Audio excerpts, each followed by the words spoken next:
everybody. What's up? Welcome to Jupiter Brain. My name is Josh, and this is Albert. Yes, we here at Jupiter Brain are on a quest to understand the world around us. We are engineers by trade, well, almost, give or take a year or more, getting there. and philosophers by night. And so, I guess we'll just sort of, so last time we talked about the scientific method. And this time we thought it would be it would make sense to make the transition to epistemology, right? So basically how we know what we know, right? Which is really huge in trying to do science, right? I mean, you have to know that, what you're doing makes sense, right? True. Questioning the nature of knowledge itself. I think that's very, very important, especially if you're scientists and you're trying to truly understand the world. You need to first know how we think, how we find out, how we experience the world. So would you like to start off with how's your week? So let's see here. So the topic today is going to be epistemology, but we like to start every podcast with how our week went, right?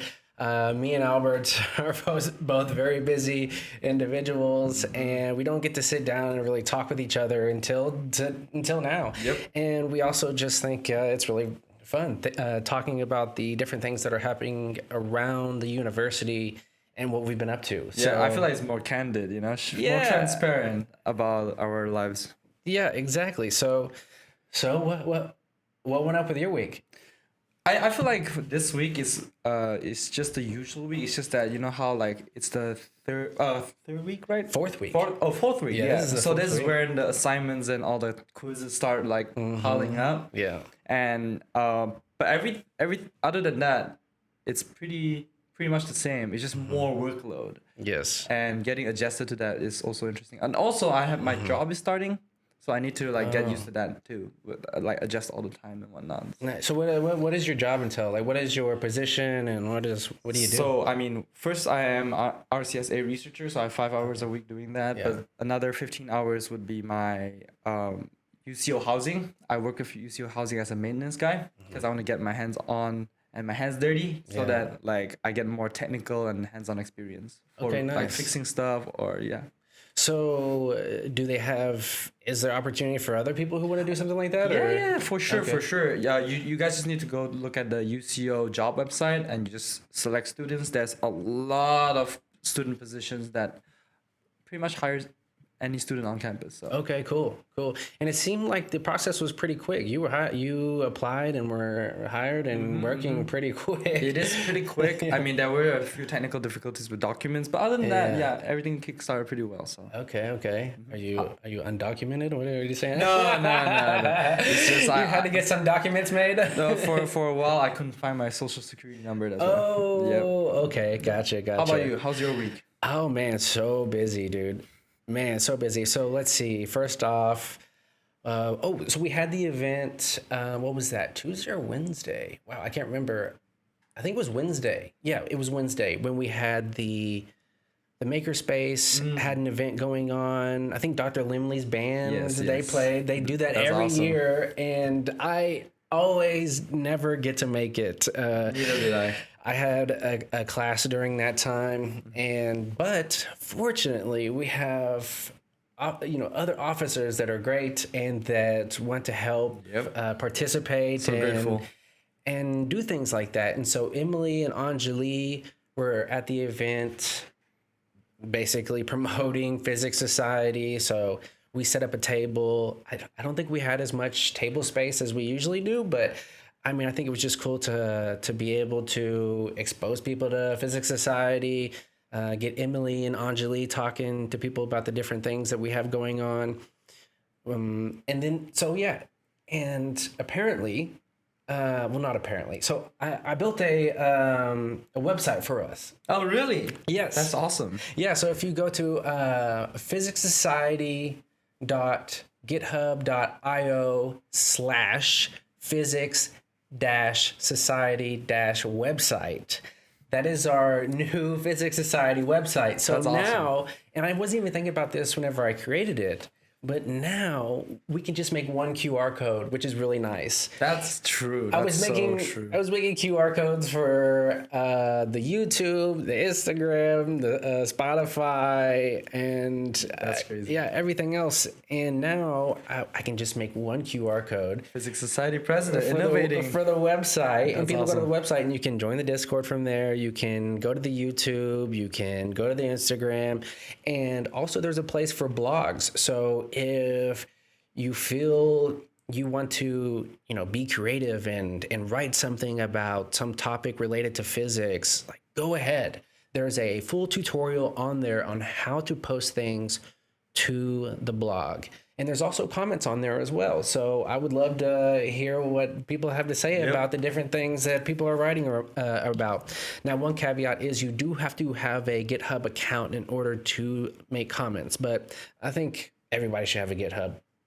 In today's STEM world, we need a GitHub. Yes. GitHub is so beautiful, and it's what a lot of companies use to help share files back and forth, code files back and forth, and things like that. Especially if you work in the technology, like the tech field, like computer science, engineering, software engineering, and whatnot, you need a GitHub. Yes, and so GitHub allows you to host a website on there for free.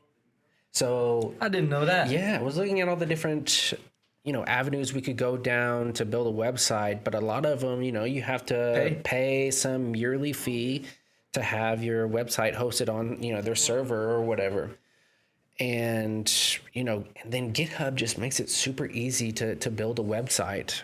And so if anybody, wants help building their own website or whatever, just reach out. I had to go through it. I'd spent most of last weekend doing that and getting that all set up. And I'm really pumped we did, because like I said, now I can just make one QR code, boom, everything's there. That's insane that you figured it out in 1 weekend. You're just like, there must be a better way of doing this. Yes. Well, thank you, ChatGPT. Oh, wow. Because oh my gosh, literally, so this is my sort of workflow, right? I said, hey, ChatGPT, what are all the different ways in which I could create a website?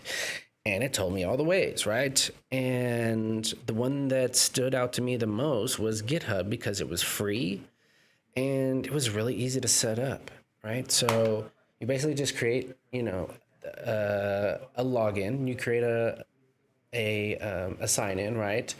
Or create an account. That would be the better way to say it.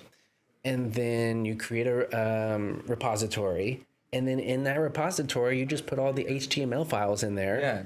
The CSS files and whatnot. Yes, and then there's a a button that you press that says publish website. And so it takes all those HTML files and boom, you're online, dude. That's crazy. It was so crazy how easy it was. That's crazy. I mean, it was a lot of, I want to say, I had to trial and error. Yeah, exactly.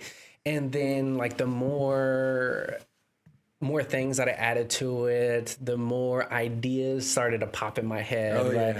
The comment section wasn't something that was initially there. Yeah. So, but that's really easy to set up. There's another sort of a library that you use in order to set that up. I didn't know that. Yeah. It's actually, let's see, I have it pulled up right here. Giscus.app. So GISCUS.app. And you go there and you basically download this sort of library, and then it walks you through the whole thing of how to basically get it onto your website. And it's essentially just an HTML file that you attach to things, or it's an HTML script that you attach to where you want it to be, where you want comments to be. That's awesome, right? And then boom. Comment section. Yeah, that's awesome. Yeah. And so wait, does the comments stay in a separate file in GitHub or something, or I'll show you. I wish I could show. Maybe we'll have to put this up on. We might need to. Yeah, on the screen. We'll try to share a screen. We still are working through that and trying to figure out the best way to do that. We're still learning a lot of things, but let's see here. So yeah, you go to the blog section and you pick a blog, and then boom, It's just right down here. That's awesome. Sign in with GitHub, and then you can start commenting. Dang. Yeah. So I just love it, right? Like, so we have so clean too. The introduction, and then the theme color in the everything. middle is one of the podcasts. I put up the Professor Prather podcast. Yes, sir. Highlight of the so far. And then yeah, we have this thing called a feature blog post. And so, if I don't know how we're gonna. So that's what you talk about when you send a message about the blog. Yes. Oh, okay. I'm down to write a blog every week. Okay. Cool. Yeah. To refresh my brain on what I learned. I think that would be cool. I mean, my vision, I guess, is sort of a blog competition, right? And so the featured blog post will be the sort of the most thoughtful and interesting blog post that week or month or whatever. Yep. So, I think writing can really help you flesh your ideas out. That is true. Organize your thoughts. And remember, our goal with Physics Society is not just for our campus. We plan to collaborate with other physics societies. We plan to do it nationwide. Our dream is to bring Physics Society to the next level and form a more permanent, fun community. Yep. About physics. So let's see here. What else happened this week? We got T-shirts in. So let's see here. I think Monday and Tuesday and Wednesday T-shirts were coming in. I think I've mostly got them distributed to their owners. Go ahead. Let's see. Connor Fallset. I can't remember his last name, but so Connor got one. He was super pumped to get it. Couple of other friends of ours got some. I'm super pumped to see them being worn around campus. I can't wait. Same. Professor Prather got one. Yeah. That's awesome. He got the military green one with the small logo on the front. The embroidery one? No, not the embroidery one. Just the. I feel like he deserves the embroidery. Oh, for sure. Yeah, we'll have to get him one. Yeah. And then maybe like a visor on the back or something like that. That would be great. Yeah. Let's see here. Levi was talking about trying to design a collared shirt. I was like, okay, yeah, that'd be a good idea. That'd be dope. Yeah, and then maybe do the collared shirt with the embroidery. I think that'd be dope. Yeah. And I feel like that would be more solid for a lot more smart casual, I guess, business casual or like slightly more formal shirts, because the t-shirts are great, but there are formal settings that we would need to wear. Yes. And I would prefer a collar shirt too. Yeah, exactly. Just to look professional, right? Yeah, more professional. Like, remember the photovoltaic institute shirt that we got the other day, and I was like, still love that. I still have that. Yeah, I mean that was one of my favorite conferences. The conference that was held here at UCO.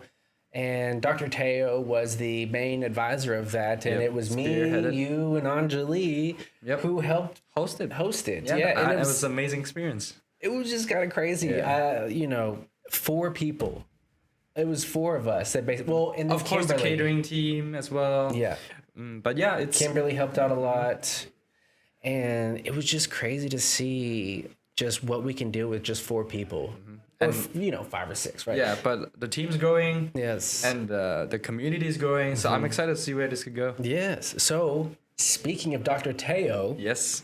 I was talking to him, I think, Wednesday, and we were going over things about Physics Society and some research and, just like, I was just talking about the website that I created, and I was showing him that the podcast is on there, and I was just like, so when do you want to be on the podcast? And he was like, next Friday? I was like, let's go. So, yes, Dr. Teo will be our guest next Friday. So, let's see, what date is that? The 19th? Yes. Yep. Yes, so September 19th. Which means the podcast will come out on the Monday of that next week. Yes, so probably like the 22nd. 22nd, yeah.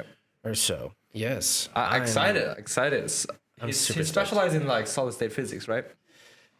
Or his PhD and whatnot. I believe so. I don't want to say for sure because I honestly don't remember. I know that he's done a lot of stuff in like solar panels. His research right now is in graphene. Oh yeah. Using graphene to sort of try to characterize parts of DNA. DNA, yes. Yes. And That's so, pretty interesting too. That's yes, crazy. I yes. did not know how people do that.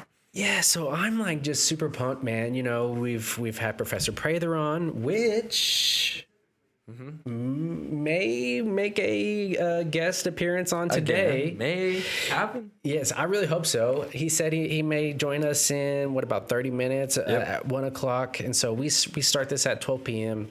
on Fridays, and so he said that he wants to really come in and to talk about his ideas he has on epistemology. That'll be dope. Yes, you know, he has the same idea that we have, right? The only way you really know that your ideas are sound and make sense is when you talk them out loud. It's true. The Socratic method. Talk to people, discuss it, try to prove or disprove it. Yeah, so I was just super pumped when he came up to me and he was like, "Do you mind if I come on the podcast this Friday and talk about this epistemology stuff?" I was like, "Dude, we're talking about epistemology this week. True. Like, how great is that? Yeah, what a coincidence, right? Sort of, what's the right word for it? Like the timing, perfect timing. Yeah, exactly. And so I'm just really excited to have more guests, especially Dr. Teo. He's been, an inspiration to me. He's such a humble and interesting guy. And I think one of the most interesting professors here on campus. And, what we always say is the most interesting people are the ones right around you. True. Right? It's true. I think, a lot of times you can get swept up in the social media and looking at people that are like hundreds of miles away from you and what they're doing and things like that. And you forget about the people that are just right around you. They can be doing big things and they'll be right next door and you probably don't even notice. Exactly. And so yeah, we're... Hello, space travelers. Want to look sharp while bending space-time? We've got brand new Physics Society t-shirts. The clean graphic tee is just $20, and if you want to drop some Einstein-level wisdom on the back with this quote, "I have no special talents, I am only passionately curious," that one's only $25. Rep your curiosity, rep the cosmos, and support the Physics Society. Grab yours today before entropy takes over. Pumped about that. Let's see. So what else? Next Tuesday, what is next Tuesday? I'm bad at dates. Next Tuesday is September 16th.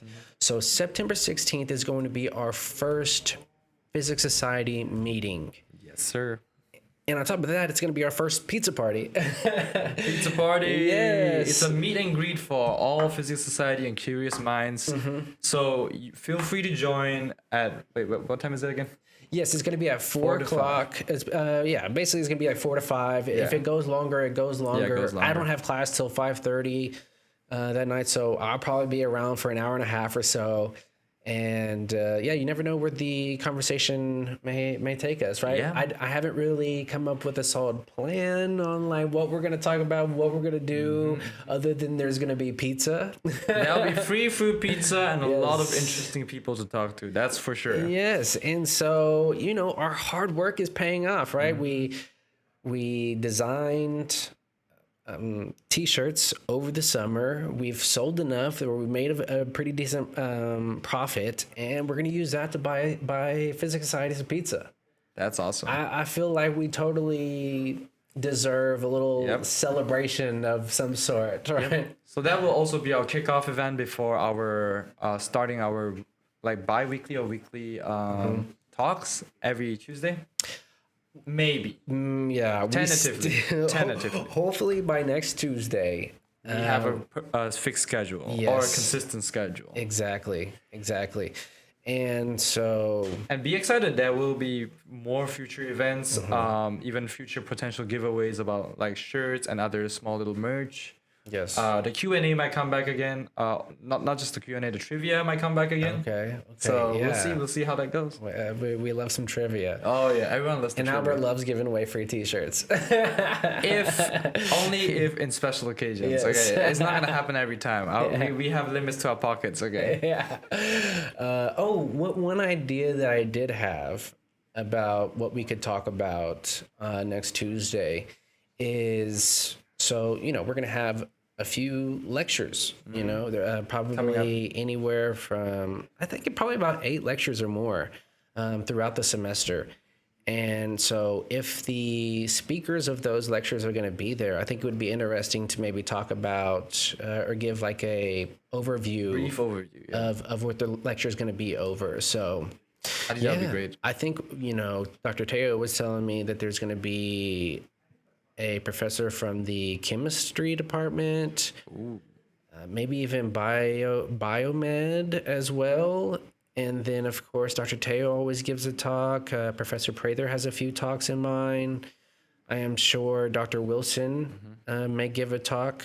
And then students, Yes. some of us already have topics coming up. We just have not scheduled it yet, but we Yes. will be scheduling it soon, especially once we have our slides ready. So Yes, I think, Dr. Teo, whenever he tells me what date mine's going to be, that's just what it's going to be. I'm definitely not prepared at the moment to give a talk on what I want to give, but I've got, I think I have a few more weeks, probably even 4 to 5 weeks before my talk will be. So because there's a lot of professors. I'm just estimating. Yeah, just a guesstimate. and sort of hoping at the same time I have that much time. But yeah, so let's see. Well, what else? I'm trying to think of what else happened over the week. So did you have any homeworks due this week? Oh yeah, I mean, I had I just finished my mathematical physics homework the other day. I have the engineering probability homework like this weekend, due this weekend. But that's pretty much it. But I'm planning to do some of the homework for like next week. Okay. So I can be more free. Yeah. Yeah. Nice. I don't want it to start piling up again. That would be bad. Yes. Yeah. No. I really got to dig into some homework this weekend. Yeah. And let's see here. Yeah, I didn't have any quizzes or anything. But this whole week has been a bunch of different engineering department events, I think. Yeah. Oh, I was in the calculator race. Oh, really? I failed miserably, but So like, what did they do there in the calculator race? yeah, so Human calculator? They just tell you to calculate numbers, crunch numbers in your brain. no, it's literally use a calculator, right? So Dr. Limley was there. That's awesome. Let's see. I can't think of the other guys. There was quite a few of us that were there, right? Les was there. Josh, I forget his last name. I think Australian Josh. I think he's from Australia. I think that's what his accent Multiple Joshes. Yeah. I've met, He like, was the 4 one sort Josses. of hosting it, it seemed like. And so what he would do is he would write down a List of numbers. equation on the board, on the whiteboard. And then we were turned around, and whenever he said go, we would turn around and then Try to calculate as fast as possible. yeah, That's awesome. Exactly. I think I got knocked off in the third round. Hey, you made it to the third round. Yeah. That's awesome. There was actually Who a won? professor who got eliminated first. Oh, wow. I mean, it doesn't mean. I mean, you may be a professor. It Yeah. doesn't mean you're the fastest with the Yeah, calculators. you know? true. It was just an observation of mine. That's kind of funny. But like, who won at the end? Who won? Yeah. Oh, I don't know, honestly. Well, I wonder if I can get on. on Instagram and find out. Let's see here. I should be able to pull up Instagram pretty quick here. Hopefully, we can find out. Yeah, let's search for UCO School of Engineering. I think that's what it's going to be under. there. Okay. Calculator race. Calculator race. Oh, they didn't post the winners. Famous race car once said, "Speed, I am speed." As a famous race car once said, "Oh, that's You know, the probably- Cars. Yeah. It's from Cars. Yeah. The movie Cars. Yeah. Yeah. No, Lightning they don't McQueen. have. Let's comment on there. Add a comment. Who won? And then maybe we can get a response before the podcast ends. Oh my gosh, I can't talk That'd be today. crazy. But yeah. I figured they would. would Let's see if post it's it. on the stories. No, it's not. No, It's just, just one story. But yeah, they had food there. It was a fun event, and it was in 118. Let's see here. Let's look at all the other. Posts. So yeah, I think free donuts. That was on Monday. Yeah. I think all the events is probably over by now. Yes, I think they were Monday through Thursday. Yep. And yeah. then pop and prep. That's over, So get ready to blow recruiters away with your fresh new resume. Oh yeah, they were helping with Career. people with building their resumes. I think that was in 118 as well. Yep, Hall 118. Yep. Oh, they changed it. It's now called the Student Success Center. So yeah, just so you know, this shows that all the different departments on campus are pretty active. Just because you don't hear about the events doesn't mean they don't have it. So I really suggest you guys to follow all the different UCO departments or whatever university you're from. Just follow the department Instagram if they have one, so that you get notified if there's a lot of resources, a lot of fun events that's coming up. You can win rewards or even just get help from people. So yes, and we are working on trying to be a little bit more active on Instagram and things like that, and sort of helping promote all the different events that are going on, especially in the engineering department anyways. But so Wednesday, what I was talking about earlier was called the Get Ready to Rock. It's called Let's Rock the Semester, I guess. Let's Rock the Semester. Yeah. And so, I think they were giving away hot dogs and things like that. Oh yeah. They're like similar to the barbecue bash thing. Yeah. It was pretty fun. Yeah, I think it's pretty fun. Yeah, I've been trying to think of events that we could do for Physics Society. Go ahead. Issues budget. Yes, exactly. We'll figure it out. Exactly, but I think we need to focus more on like trying to sell T-shirts, because I was thinking about it the other day. I was, when I talked to Dr. Teo about maybe doing like a meet and greet, I was like, well, I like the idea, but I hate to say this, but it would be better if we had some incentive, right, to come and join us. And I was like, well, we need some food, right? We need. Go ahead. Well, since we're on UCOR, right, we can technically request budget from UCOSA. So for the meetings, we can request food, like money for food, and even like for conferences, we can request money for travels. Yes. It's only the merch that we have to pull out from our pockets. Yes. So we can use the merch to fundraise for other things, but for food, we can be reimbursed by the college, but we need to do it before the meetings. Yes. Yeah. There's a couple of different ways. If you want to do that, I can be responsible. Okay. Because I've gone through the process before. Yeah, and then also there's a hole on the D2L. Right. So or the SAF one. Yeah. Exactly. Yeah. So I hope everybody is active on D2L. I mean, that's the only way you really know when things are due in your classes and things like that. And of course, that's how you submit assignments and things like that. But there's also a lot of other resources in there. Like for instance, UCOSA, their page has been posting a lot of different things about financing. Resources for clubs and things like that. So they have a whole slew of different basically things that go into like how you get certain resources, right? So there's like how do you get funding, emergency resources that they talk about timelines, how to register an organization if you want to start one. Yes, exactly. So I highly recommend going to that. Us as a club, we need to be checking it out more.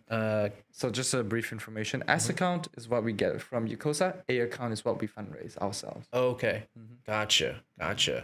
Yeah. I mean, it's been kind of nice having the little bit of money that we have from the T-shirts so that we can do a pizza party. Yep, it was true. And buy some pizza. And what's even better is Emily. Where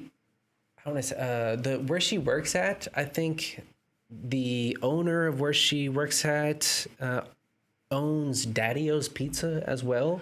Oh. And so we're going to get, if she picks it up, I think she said that we'll get half off. That would be awesome. Pizzas. That would be awesome. Yeah. And she said they're like huge pizzas, and I imagine they're pretty delicious. So I've never had Daddy-O's, but neither have I. So I'm very excited to dig in. But I'm excited. So we'll make sure and have some vegetarian pizza. Better probably have some meat lovers pizza just to balance things out. For sure. But you ready to dive into epistemology? Sure. So let's see here. Where we are. I don't know. What do you want to start on? So let's kick things off. Basically, for people who don't know, epistemology is the study of knowledge like what you said, logos is the study, and what was it, the Greek word? Episteme is knowledge. Is knowledge. So basically, a lot of epistemologists, people who study epistemology, they are always questioning how we know what we know. Where did these knowledge come from? And what does it mean to have certain knowledge, and whether something is true? So a brief introduction would be constructivism or empiricism. So constructivism basically says that we use reasoning and logical axioms to construct a theory about the world. We call them, there's a word for that. What do we call that again? To construct a theory about the world. Modeling? Let's see here. I suddenly cannot think of it for some reason. To construct a theory about the world. Propositional knowledge. Okay. Yes. So it's basically they propose a knowledge, an idea, or a concept, and people accept that proposition. That is a knowledge. That's propositional knowledge. But empirical knowledge is different. Empirical knowledge is where you have to base it on observation. This wall's green, for example. That is an empirical observation. But let's say you've never seen a kangaroo before, and I say kangaroo hops, and you just accept that. That's propositional knowledge. So interesting. Yeah. Yeah. So how do I want to say? So a lot of I want to say, so epistemology, right? How we know what we know, right? So I think to me, this is an interesting topic because I think as humans, we take for granted a lot of things that we know. Right? And believe in. Exactly. And a lot of what we feel we know or what we think we know is built on top of beliefs that we have, right? But sometimes, and I know I am someone who gets this wrong a lot too, is like that belief that I had Could be wrong. Exactly. And maybe it's sort of on shaky grounds, right? And so I'm trying to think of a solid example of this, but I thought it would be interesting to talk about some different sort of experiments or things that people have done. Or even just thought experiments. That sort of make us question like how do we know? Is reality the way we think it is? Exactly. And so let's see here. So for instance, the double-slit experiment. Oh, yeah. Right? Thomas Young experiment. Yeah. So in quantum mechanics, electrons are fired one at a time through two slits from an interference pattern, like they're waves going through both slits. But the moment you measure which slit they pass through, they behave like particles. So observation itself changes reality. Right? And so yeah, we used to, before the double slit experiment and before quantum mechanics, came about, we sort of took for granted that, things were either a wave or they were a particle, not both. Yeah. Right? But through experiments, right, we have come to find that they behave as both a wave and a particle, right? And so that's one of those things where, a lot of people probably just took it for granted, right? And even to this very day, we're still questioning whether or not that model's true. We know they have particle and wave behavior, but what is it in and of itself? We don't know. We're still questioning it, and I think that's a beautiful part of epistemology. Yes, exactly. And so the double slit experiment is one. Another one that I thought was interesting was the Milgram's obedience study. I'm sure you've heard of this. Yep. But so in 1963, psychologist Stanley Milgram had volunteers deliver what they thought were lethal shocks to strangers simply because a scientist in a lab coat told them to. And so what this sort of suggests is that authority can manufacture certainty. Just like how soldiers, when they go to war, even if they know the war is unjust, they'll say, we've been told to. Yes, exactly. And so a lot of times we can just sort of take for granted, or what's the right word? We sort of just go with what someone else tells us because they are of a position of authority. Yes, authority. Like, what's it called? Authority Authority bias. Quoting authority. Some kind authority of bias. fallacy. I don't know. Let's look it up. Let's see here. What is the bias towards authority? Yeah, appeal to authority. Yeah, or there it authority is. fallacy. Yep. To authority. That's actually there's another like similar effect where humans have information bias. We rather have information than none at all. So even if we don't know where we're going, but someone thinks they know where they're going. Let's say we're all lost in the woods, right? There's group A and group B. Group A says, hey, we don't know where we're going. Let's just sit back and try to figure things out. Another guy says, no, I already know where we're going. I've been hiking before, like once or twice. But let's be honest, once or twice is not enough for you to have like expertise on hiking. But if you got lost, you're pretty much lost. So the guy thinks he knows. Yeah. So people more likely to follow the guy that thinks he knows. Yes. Yes. And so this, sort of specific branch right here that we're talking about of, Authority. Yeah, for authority. So sort of appeal to authority bias, right, is interesting because, we hear things all the time, like say on the news or from, I don't know, let's just say a president or something like that. And then we find out like, years, sometimes days later, like that thing was wrong. Yes. So authority, basically to summarize it, is authority does not equal expertise. Exactly. Just because someone's older than you, have seniority of a high position, doesn't mean they know what they're talking about. Yeah, which, I don't fault a lot of the examples that I'm thinking about in my head, but at the same time, we just need to keep an open mind that just because someone is of position of authority doesn't necessarily mean that what they're saying Is always true. is either true or like lives on a solid foundation, right? He may be right, Yeah. but where did he base his idea from? Maybe shaky in and of itself. So. Yes, exactly. And so let's see here. I had a couple of other examples.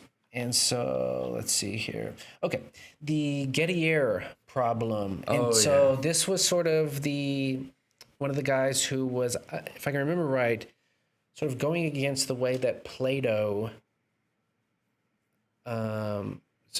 defines how we know what we know. Oh yeah, Plato's definition of knowledge. Exactly. And so I guess for a second here, let's go over what Plato, his definition is, right? So 3 conditions must be met. So one is your belief. So I think it's interesting that this was happening in 427 to BC. 347 BCE, right?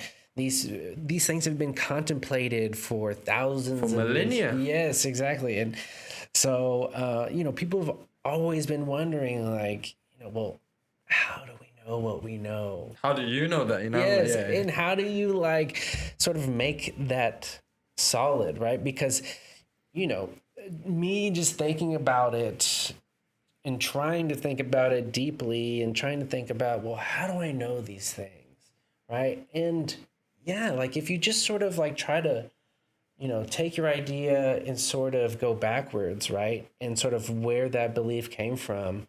Like sometimes you find out that, oh, there's like some gray area here. I don't really know how I came to this, So yeah, so here, so for a person to truly know something, this is Plato's definition, 3 conditions must be met. You must believe the claim. So that's number 1. You must believe the claim. And then number 2, the claim must actually be true.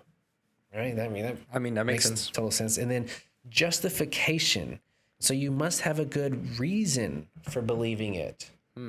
Now, and I think where Gettier has an issue is in this justification part. And so just because you can justify a claim doesn't mean it's true. Exactly. And so let's listen to what the Gettier problem is. So imagine seeing your friend at the store, but it's her twin. Your friend is there just in another aisle. You had justification and were right, but for the wrong reason. And so Gettier showed in 1963 that Plato's definition of knowledge justified true belief wasn't enough. And so I can't remember if I put down Gettier's, but let's look it up. What Gettier's, because he sort of adds to Nuances. Plato, yeah. Which is pretty interesting. That's also goes back to how scientific method works, right? A lot of people think they know how phenomenon works, and previously a previous model probably explains it until there's some other phenomenon that cannot be explained. Then we try to understand it better. So that means the previous model, we understand it somewhat with justification, but despite the justification, it was incomplete. It was not as accurate as we wanted it to be. So science technically advanced thanks to the in the idea similar to Gettier's problem, because every time we have a justification, there is always a better one. There's always a better ground truth. For example, before Einstein, there was Newton's law of gravity, but Einstein made a better model. So there's always a better model coming up. Yeah. So first I'll give sort of an example of putting Plato's justified true belief definition. So an example is, I know the sun will rise tomorrow. Or that's your, that's what you That's think your you claim. know. Yeah, that's your claim, right? And then so you believe it, right? You probably believe it because you've seen it done every day, right? Now, if you lived in Alaska or something like that, you may think otherwise, right? Because there's times where there's no sun for like weeks or something. Yeah, crazy. But anyways, and then so you believe it, and then it's true. It's true because you see it every day, right? And then so you have justification. Which is, for example, you experience astronomy or just you studied the sun. Yeah, exactly. Or how the earth works. And so, so that's Plato's idea of like how we know, what knowledge is, right? Yep. And so Gettier's bombshell is, so he says, is justified true belief knowledge. And so Gettier showed you can have a justified true belief and still not have knowledge. And so he used this thought experiment. So here's the case. Smith has strong evidence that Jones owns a Ford. Smith also knows someone named Brown, but doesn't know where Brown is. So Smith makes the statement, either Jones owns a Ford or Brown is in Barcelona. So it turns out Jones doesn't own a Ford, but Brown is in Barcelona purely by coincidence. So Smith's belief was true and justified, but he was right for the wrong reasons. That makes sense. Yeah, exactly. And so you were sort of just getting lucky. Yes. Which getting lucky is not knowledge. It's not knowledge. Yes. Just because you're right coincidentally doesn't mean it is true. Exactly. So that's, well, actually, let me sort of see what else. So, luck proving matters. It launches decades of debate. Okay, so it says it launched decades of debate. Reliabilism.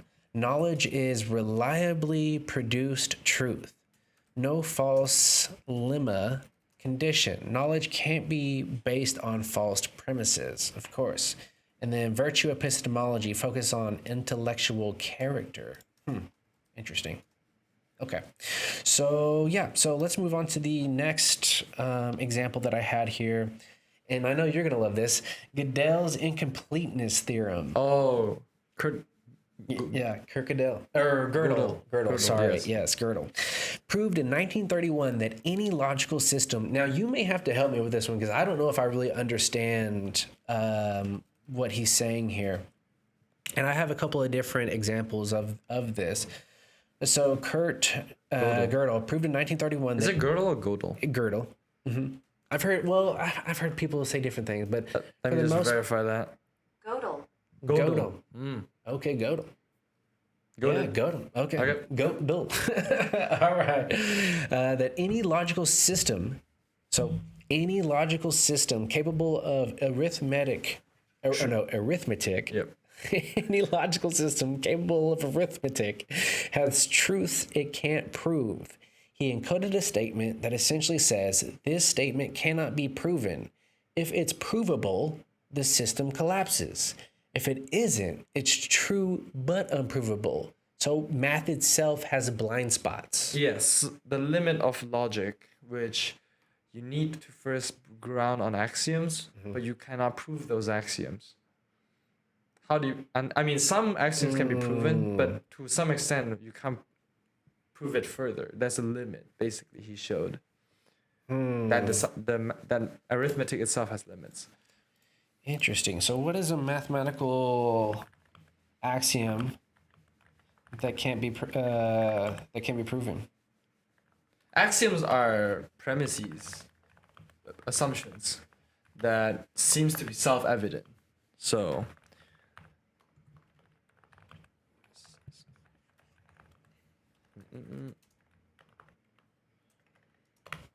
Interesting. Yeah, I mean, there's, I want to say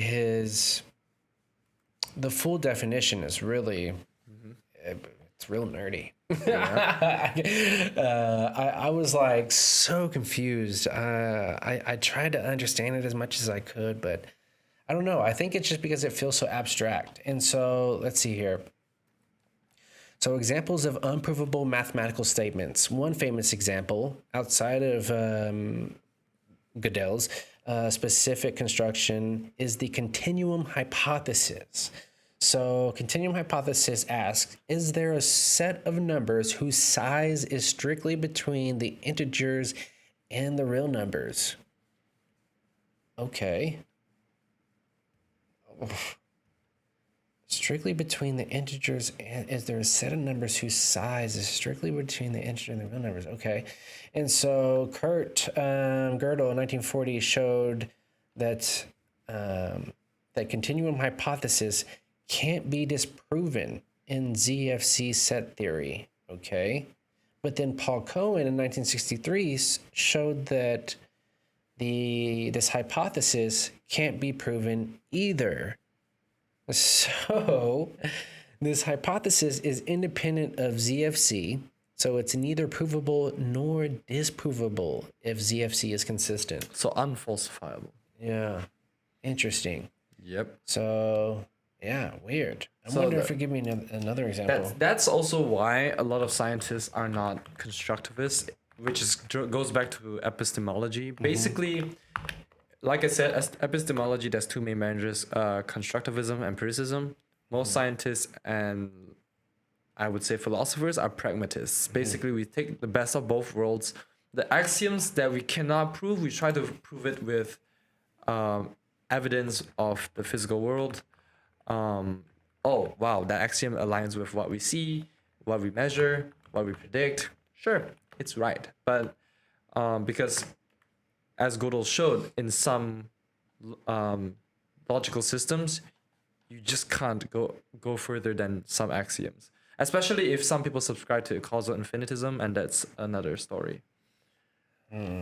Interesting. So it says, so there's two incompleteness theorems that I guess he formulated. So in the first one, in any consistent, sufficiently powerful formal system, like piano arithmetic, which, have you heard of piano arithmetic? No. Okay. So there will always be true statements about natural numbers that cannot be proven within that system. So simply, if your math system is powerful enough to do basic arithmetic and is free of contradictions, it will be incomplete. There are truths it can't prove. I mean, what do you think? Do you subscribe to more of empiricism or more of foundationalism, constructivism? What do you think? Well, I like the idea of empiricism because we're doing, experiments. We're doing hardcore science. Yeah, We need observations. We need. Let's see here. Let me look at all these other. Wait till I bring up infinitism. It's gonna start. Infinitism. Yeah, infinitism. Where did that go? I had a table here that went over. Oh, no, that's not it. Yeah, here we go. So let's just read off the definitions of each one of the what they call the different lenses on knowledge, right? Yep. So you have empiricism. Knowledge comes primarily from sensory experience and observation. So, example in science, lab experiments, data first science, and they also give two. Well, these are philosophers, Locke and Bacon. Well, I think Locke and Bacon. Oh, I just realized I confused rationalism and constructivism. Oh, did you? Mm-hmm. Okay. Rationalism is the one that's using axioms and whatnot. Constructivism uses social and cultural context. So. Okay, so just read the definition. So My bad. knowledge comes primarily from reasoning and innate concepts. So rationalism. Primary from reasoning. And I mean, that makes sense, right? You're sort of rationalizing. You're sort of thinking. So you're doing like sort of thought experiments, right? Yep. And so example is mathematics, theoretical physics. Yeah, and Descartes and Leibniz, which I always forget that Descartes was the one who came up with the Cartesian planes. Mm-hmm. Yeah. But yeah, I saw that the other day. I was like, oh, that's right. He ain't just a philosopher; he's a scientist. Yes, Descartes, man. What a beautiful mind. I would love to. Maybe we need to do like a pod on Descartes because I would love to know more about Descartes. I feel like we can have episodes dedicating to a person's work. Yes. So like Descartes or Ohm Yes. or Leibniz or Einstein. Just deep dive into their work. I love that idea. Yes. So it's also to honor them for their intellectual contributions. Yes. But yeah, I mean, like what Isaac Newton says, that the further I can see is because I stand on the shoulders of giants, and these are the shoulders of giants we stand on today. Otherwise, we won't have everything we know and we have today. Yes, for sure. Which I like that it says Leibniz. So, have you ever heard of the story of like Leibniz versus Newton? Yes, but I'm not so sure what they were debating on. What were they debating on? Well, so the debate is who came up with calculus first. Oh, yes. So Leibniz. they say they. Okay, I personally don't think it matters. I feel like they both can independently discover it.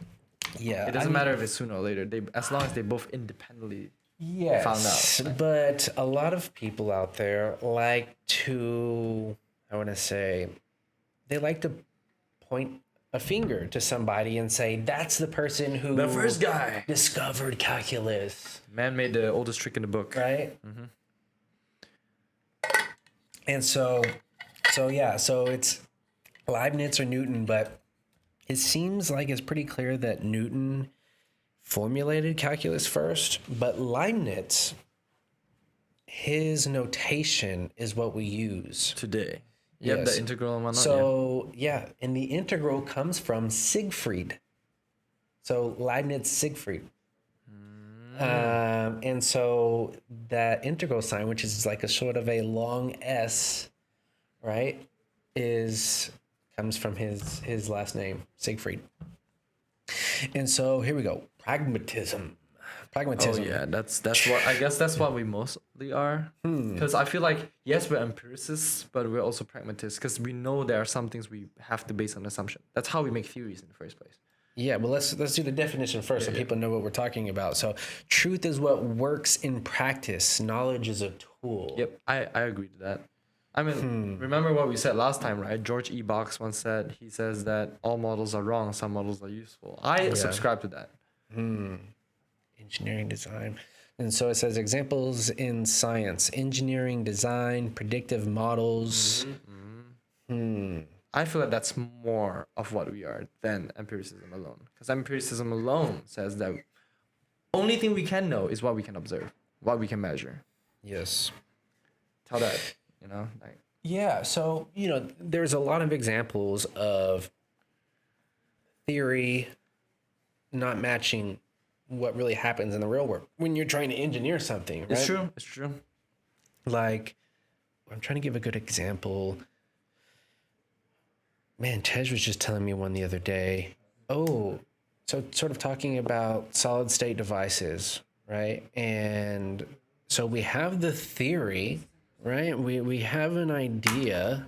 We have a theory of, you know, how solid state devices are supposed to work, and, you know, how we can sort of put them together, right? Put different materials together to get the sort of output that we want, right? But sometimes we have no idea how they in work. manufacturing and building that solid state device, right? Like a semiconductor or something like that, you know, it doesn't match up. And so you sort of have to end up just running a bunch of different experiments, right? And basically do trial and error, where this trial and error sort of revolves around your theory, but yet the theory sort of can't explain why some of the things or some of the outputs you're getting aren't matching the theory. Yep. And like, for example, I think another interesting thing would be high temperature superconductors. We discovered them. We know type 2 superconductors, which are mostly high temperature superconductors, exist. Yes. But we don't know how they work. Yes. For example, we know how type 1 works, which is, the Cooper pairs and the phonon coupling between the electrons. So when electrons couple with the motion of the lattice itself, creates Cooper pairs. That's what creates the superconductivity in type 1. We have no idea how it works in type 2.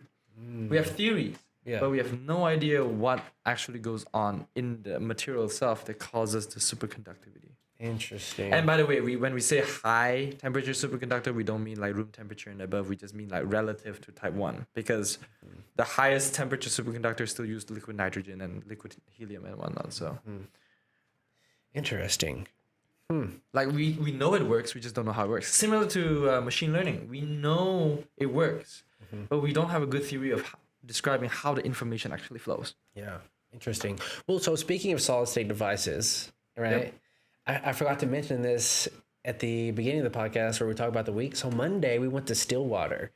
So it was me, Anjali, Levi, and Matt, and Dr. Lamachani. Tej. We took a little field trip down to Stillwater to their material science lab, and we used what's called a PPMS device. Ooh. Yes, it's some sort of quantum state device or something like that. I forget exactly, but you can basically measure a ton of different properties of the material. And so we had 2 new materials that we synthesized in our lab, and we, drove down there and asked them to test these things. And it was really an interesting experience. So this PPMS device is like, I think if you look it up, it's like $700,000 to $1 million. That's crazy. Physical property measurement system. Yeah, there we go. That makes sense. Okay. Straightforward. Pretty straightforward. But I thought the craziest thing, right, is that our sample that we put in there is like tiny, Teeny tiny. Like it's like the basically this little pin tip, right? Oh, that's very small. That's really small, right? And then we put it in this little polymer tube. Yeah, exactly. And then we shove that thing down into, I have videos of it. I've been meaning to post them. Yes, you should definitely post them. And what happened? we shoved that thing down there, and then the device sort of looks for your material and then finally pinpoints it. And then it can measure different properties of it. And the best part about all this is one of our materials is magnetic. Oh, so it does exhibit spontaneous magnetism. Exactly. That's awesome. And so Success. from what it seems like is, and we're told we shouldn't come out and say the exact, constituents of our material, but from what it seems like, from what I've researched, is there isn't another material out there that Exhibit that behavior. exactly. Well, this material, there's like 3 or 4 different elements that we put into it. This variety of elements together has never been synthesized. So yeah, super pumped. That's awesome. Yeah. Wow. So yeah, super pumped about that. Yep. And so let's see here. Next, there's constructivism. So knowledge is constructed by social, cultural, or historical context. Peer review, paradigm shifts in science is the examples in science. And they give good old Thomas Kuhn as, I guess, one of the people who's sort of pushed this constructivism forward. And so, yeah, knowledge is constructed by social, cultural, or historical context. I mean, that makes total sense. So where did it come from? You know what I'm saying? We constructed, but by what means? Yeah, I mean, the first thing that comes to my head Is observation and storytelling. Well, I was thinking more of like a physical example, like the atomic bomb. Oh, you're right. Right? Like, because of sort of the politics and the social, I want to say, things that were going on at the time, right? It sort of led us to building the atomic bomb. And so, yeah, that's... Well, I'm from what I'm interpreting it, I'm pretty sure it's trying to say like knowledge is, for example, some cultures, they have more specified gender roles. Some cultures are matriarchy instead of patriarchy. That is constructivist fact on knowledge. You know, for example, like when you ask a certain culture, hey, who do you think is leading society? Some say neither guy nor girl. But some cultures say like, oh, girls usually lead in this field or this, you know. Okay. So like, for instance, you know, they say that there's a lot of men in science compared to women, right? It's constructed. We didn't observe that. Some people can pull it out of there, you know. Oh. Well, first, like right now, that one, a good example is periodic table Development. Is not, there's no periodic table in nature. It's just that someone came up with it and it works. That's constructivism. We created a set of knowledge that was not self-evident in nature. Interesting. Okay, this is interesting. Okay. And here's the strange part, right? So we've constructed it in order to Explain something. Propositional knowledge. Again, we propose an idea or concept that tries to justify a phenomenon. What were you going to say for that? Oh yeah, this is where it gets interesting, right? What's the fine line between constructivism and empiricism? Because eventually you need observation to prove it, right? Yeah. And also, like, I mean, of course, it's the nature of itself. One is mainly constructed. Another one is first you observe, then you ask questions later. But I think the interesting one would be coherentism. Coherentism basically says that how knowledge works is if the knowledge fits in with other webs of knowledge, webs of ideas and beliefs and it's justified based on that. Does it fit into existing models? But I feel like that's interesting. It's gonna cause a lot of problems. Yeah, so I just wanted to read maybe a couple of these examples here. Oh, I like this one. Mathematics and infinity. So George Cantor's ideas of infinity sets were resisted by mathematicians for decades. Some even thought he'd corrupted mathematics. And so today, transfinite numbers are fundamental. Knowledge was socially negotiated before coming canon. Yep. Consensus, scientific consensus. That's yeah. You know, there's a lot of things that don't catch on, and especially I feel like more abstract stuff is more likely to belong to constructivism. Yeah, I like this idea, and I wonder if there's any studies out there, research about. I'm sure there is about why certain things catch on. Like, for instance, You know, like here's a good one. The bucket challenge, ice bucket challenge. Oh yeah. Right now, that's like a dumb example, but it's just one thing that like caught on, right? It's like It's more like a trend, you know what I mean? yeah, but or let's say I don't want to really bring this up, but I'm gonna bring it up anyways. So the whole thing with so what was it, World War One or World War Two? World War Two, where the Nazis were just trying to take over the world, right? And so for the longest time, you know, apparently they knew for a long time that the Jews were being, you know, gassed in, you know, in the hundreds, right? Yes. And there were people here in the States that were advocating and protesting and trying to get the government to listen and go over there and help the persecuted, right? And it took years, you know, and then it wasn't even till like really like the end of the war until really the masses knew about it. Oh yeah. And so it's just this idea of like, I don't know. The rate of which information spreads. It's also an interesting thing. Yes, exactly. Yeah. And so, you know, like this podcast, for instance, right? Yep. You know, what helps it get further out there? What's stopping it from, you know, just blowing up or whatever? Or and to take it off of us, just anything, right? Like there's different ideas or different, I want to say, things that people advocate for that doesn't get everyone's ear, right? So a lot of people just sort of look at it and move on. They don't sort of like hop on the bandwagon, right? But some things just catch like fire. You know, I'm trying to think of a good example of this.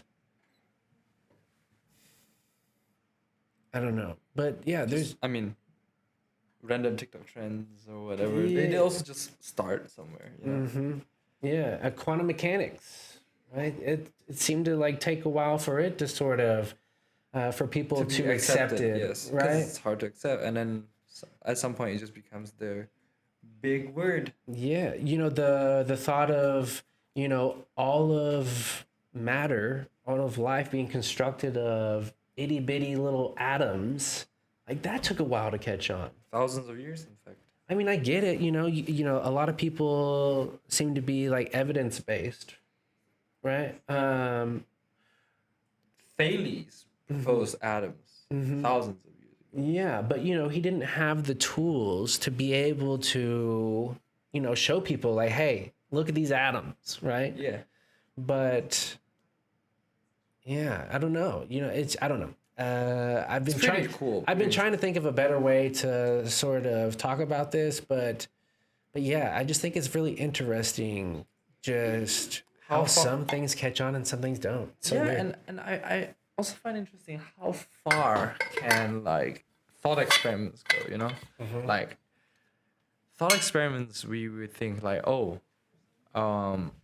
yeah, just imaginations. But I feel like when done right, so many creative ideas. Tesla coil came from Tesla's imagination. Einstein's relativity discovered from thought experiments. A lot of many different discoveries just came from the fact that someone just sat there and think, is that really how it works? Yeah. Global warming.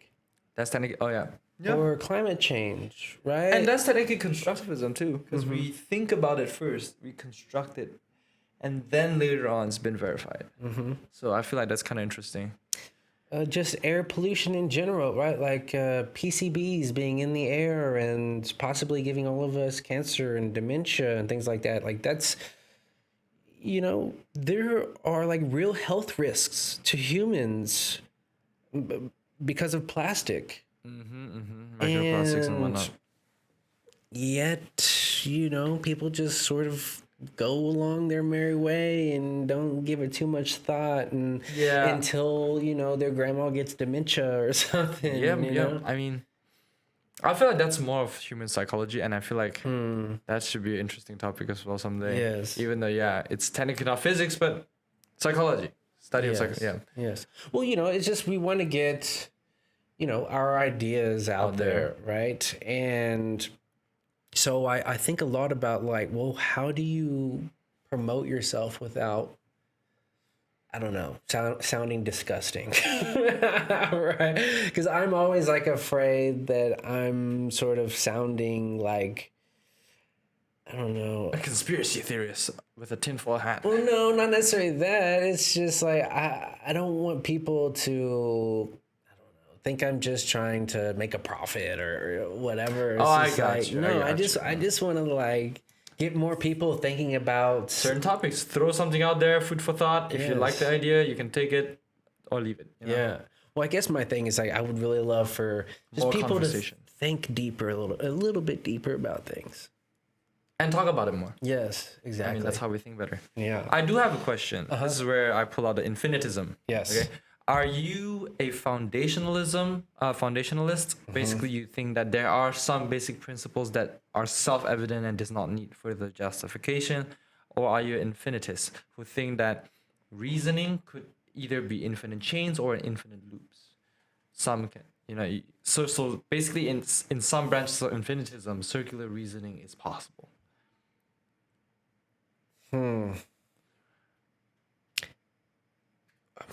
I'm trying to really try to understand what you're asking here. Do you think there's a limit where we found a meta rule or meta concept that is built upon that can justify everything that is built above it?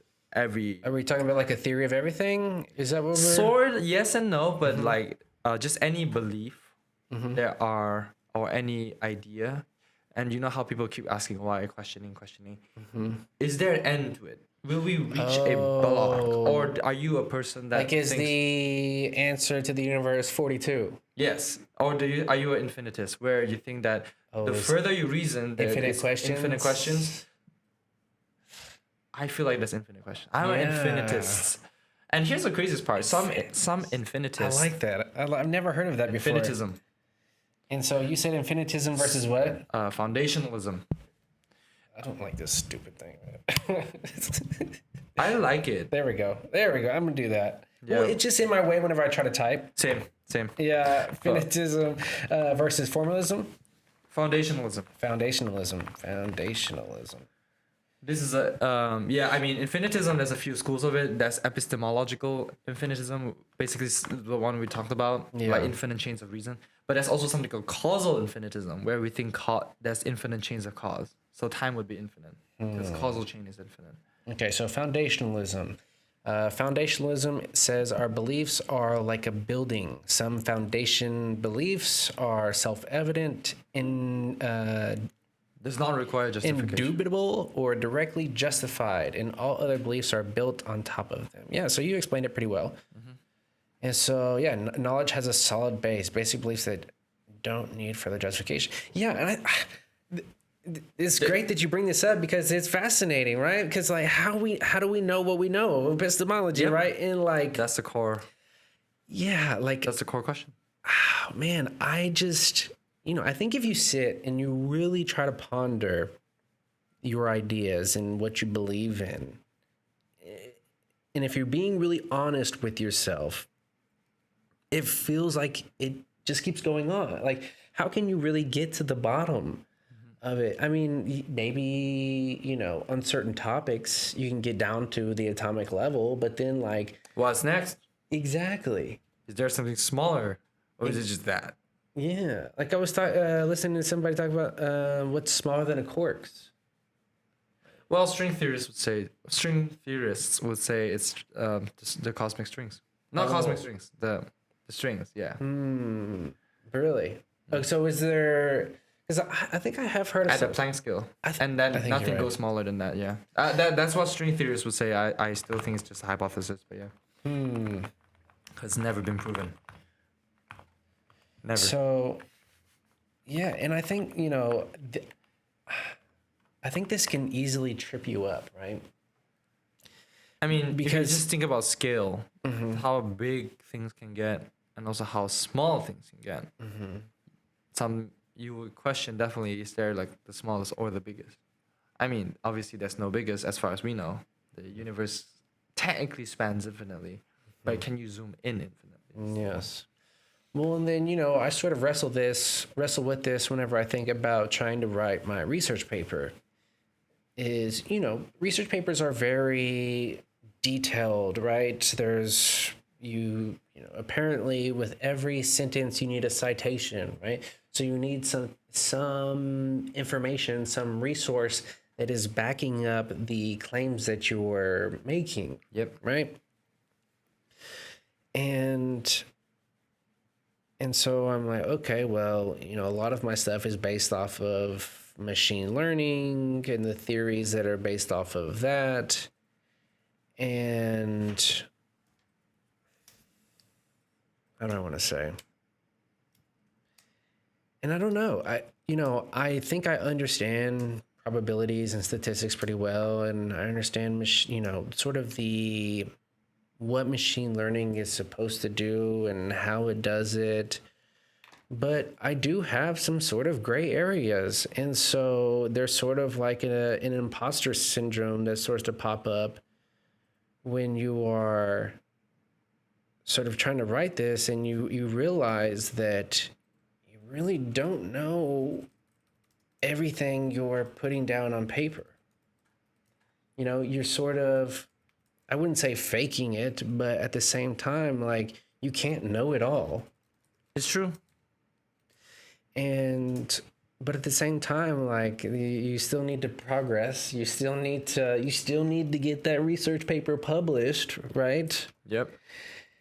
And then again, you have to realize there's so many different types of papers. Theoretical papers, yes. Experimental papers, and even experimental papers, they either come from like control studies or observational studies. You see what I mean? So like there's so many different types of papers out there that we sort of have their own genre, if you know what I'm saying, like their own category of papers. Yes. And I feel like the theoretical papers one do get messy.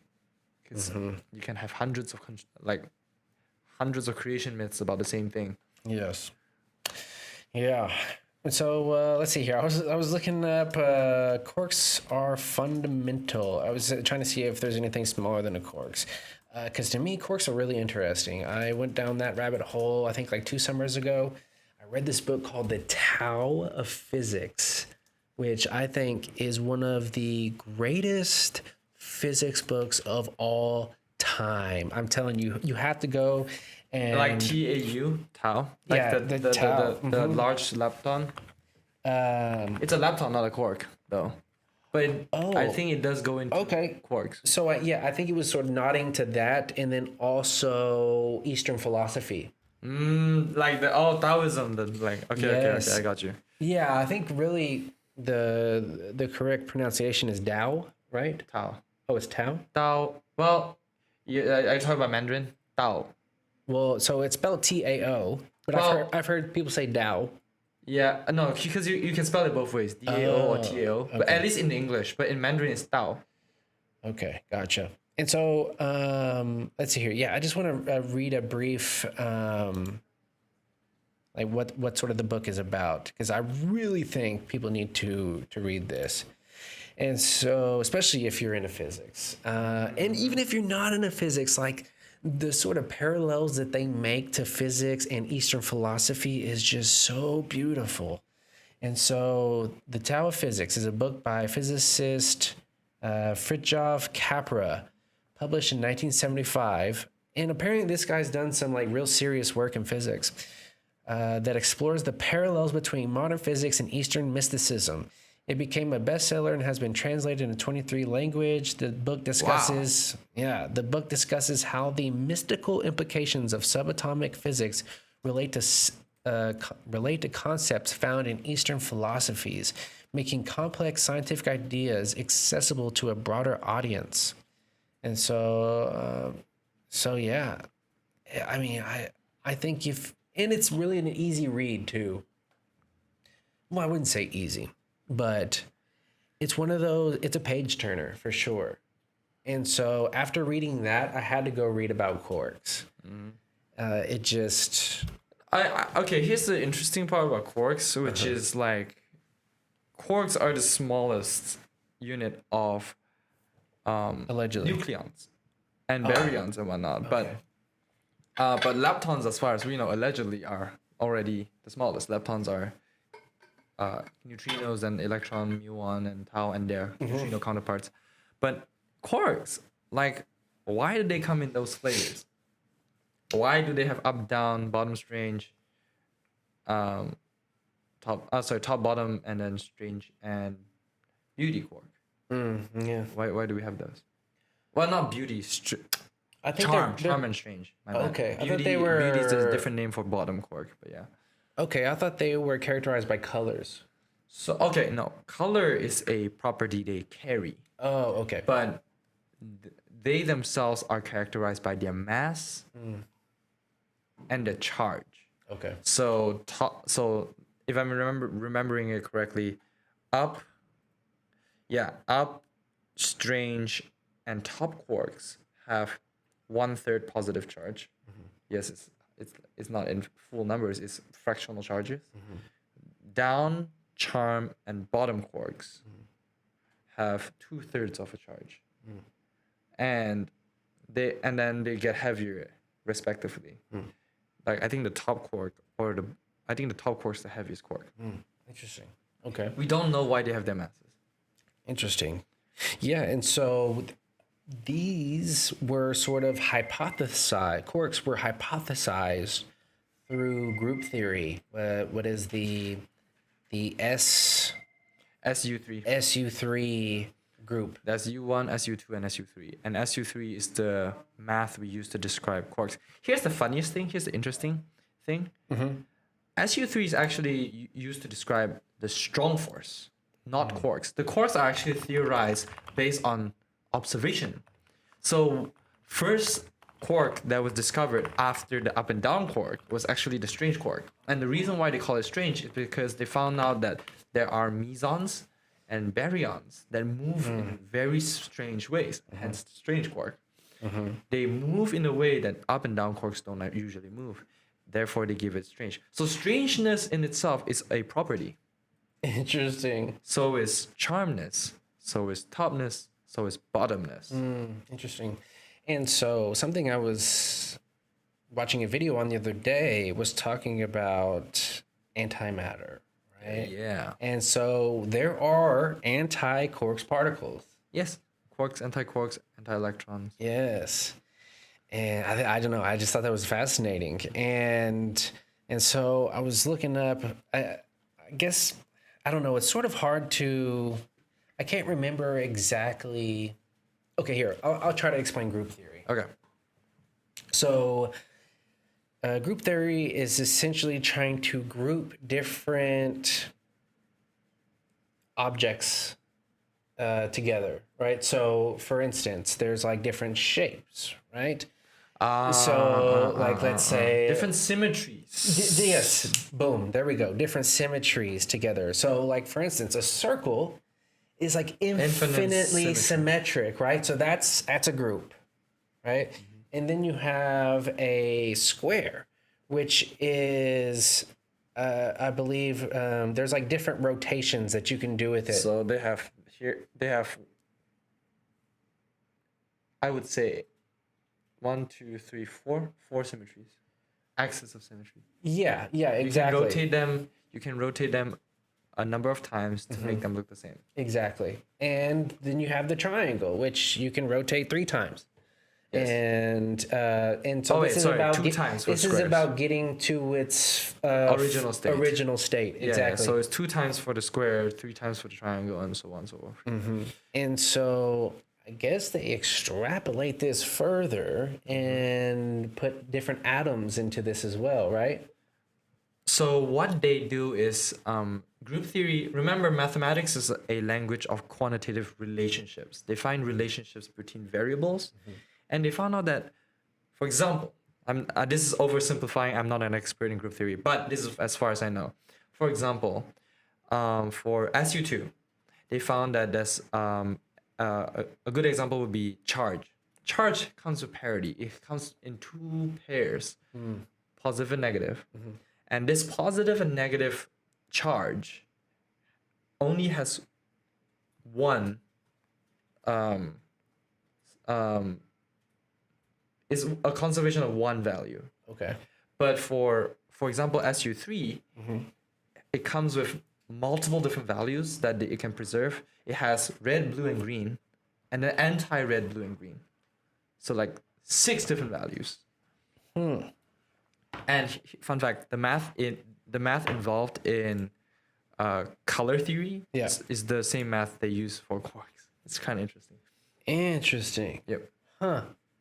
That's so cool. Yeah, group theory is like one of those things you don't learn about. They capture symmetry. That's the whole point. Yeah. Yeah. Relationships between variables. They found that these numbers you put together has a symmetry group. That's group theory. Yeah, I've tried reading and like working through problems in a symmetry book or a symmetry textbook, and it seems very basic. It seems very Until chill you try to get at to first, and then applied version of it. Yes, exactly. And most books on symmetry are essentially like master's level. Yes, minimum. Yeah. Exactly. And so, Graduate level. So they just like throw you in the weeds like real quick. Yes. And I feel like that's where we get interesting. I feel like the strong force is based on constructivism. Quarks is based on empiricism. We observe quarks, and then we're like, that's strange behavior, and then we theorize that, oh, maybe that's a strange quark. Well, technically, they're both constructivism then, right? We observe a strange behavior, we construct an idea to try and explain.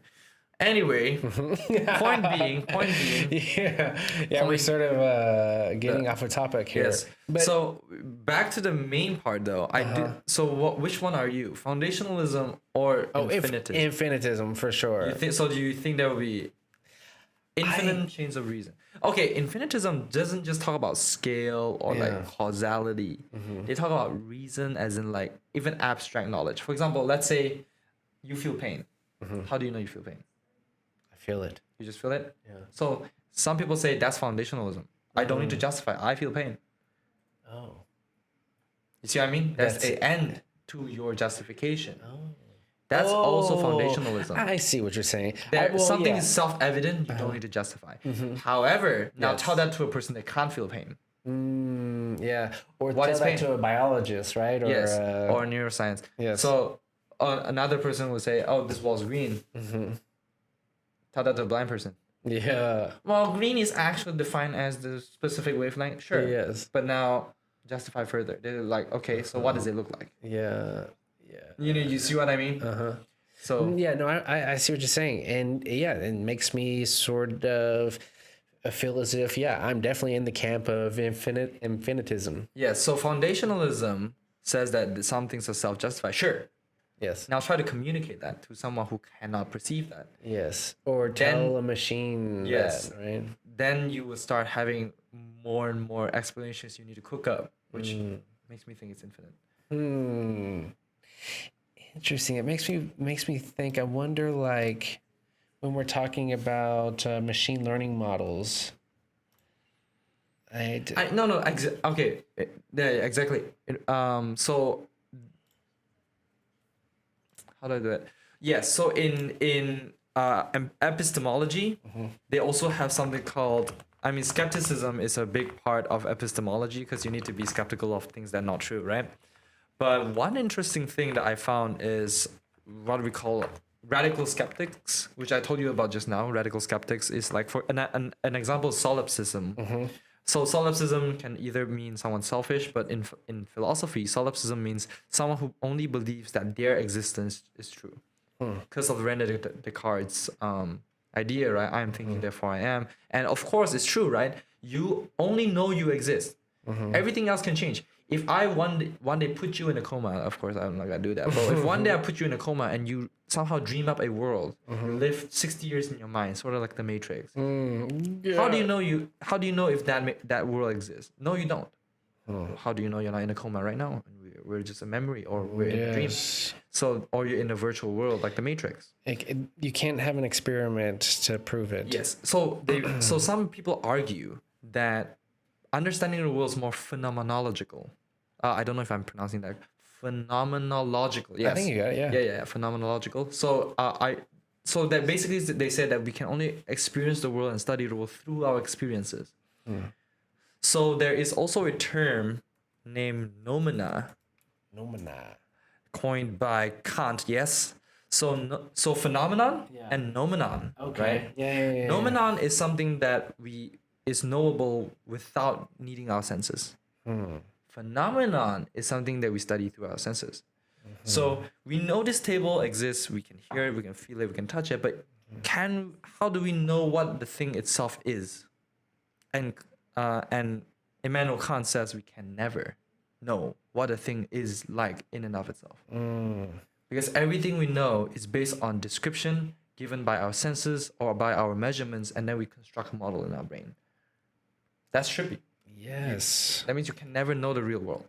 You can only get the best approximation of it, fundamentally speaking. Yes. I mean, that opens up so many questions in my head.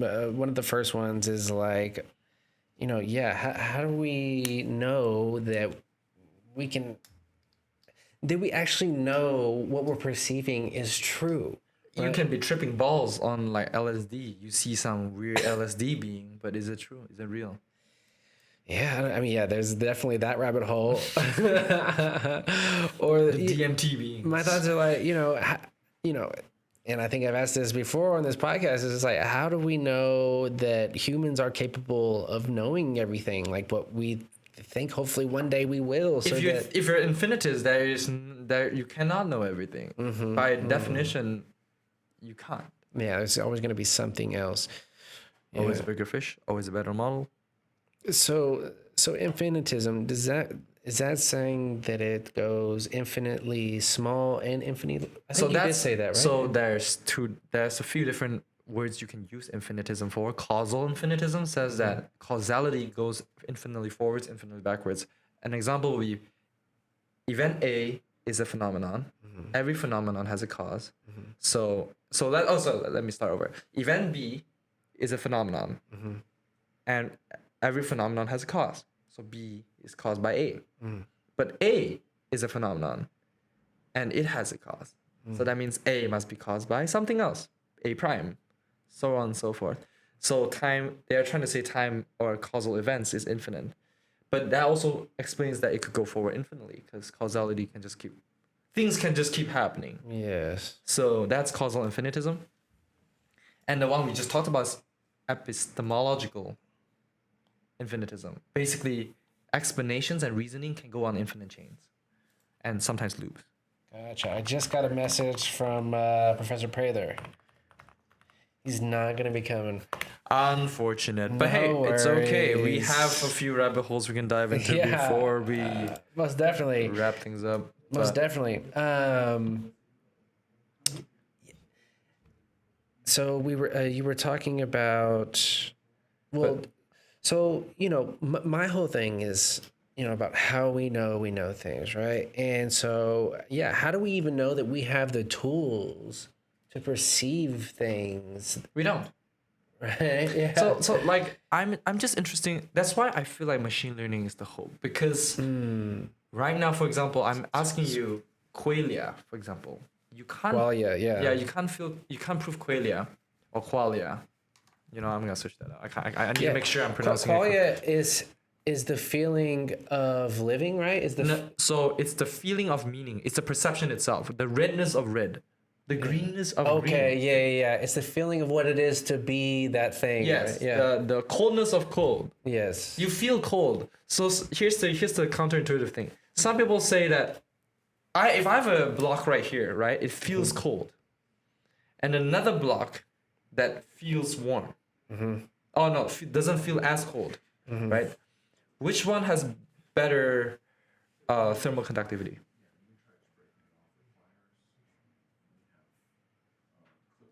What is it? The cold one, because heat is going away from your body faster. Now, I'm gonna ask you, what's the temperature of those two things? assuming they both have been sitting in this room for like a few hours. So most people will be like, some people who don't know science, they think coldness is something that has its own intrinsic existence.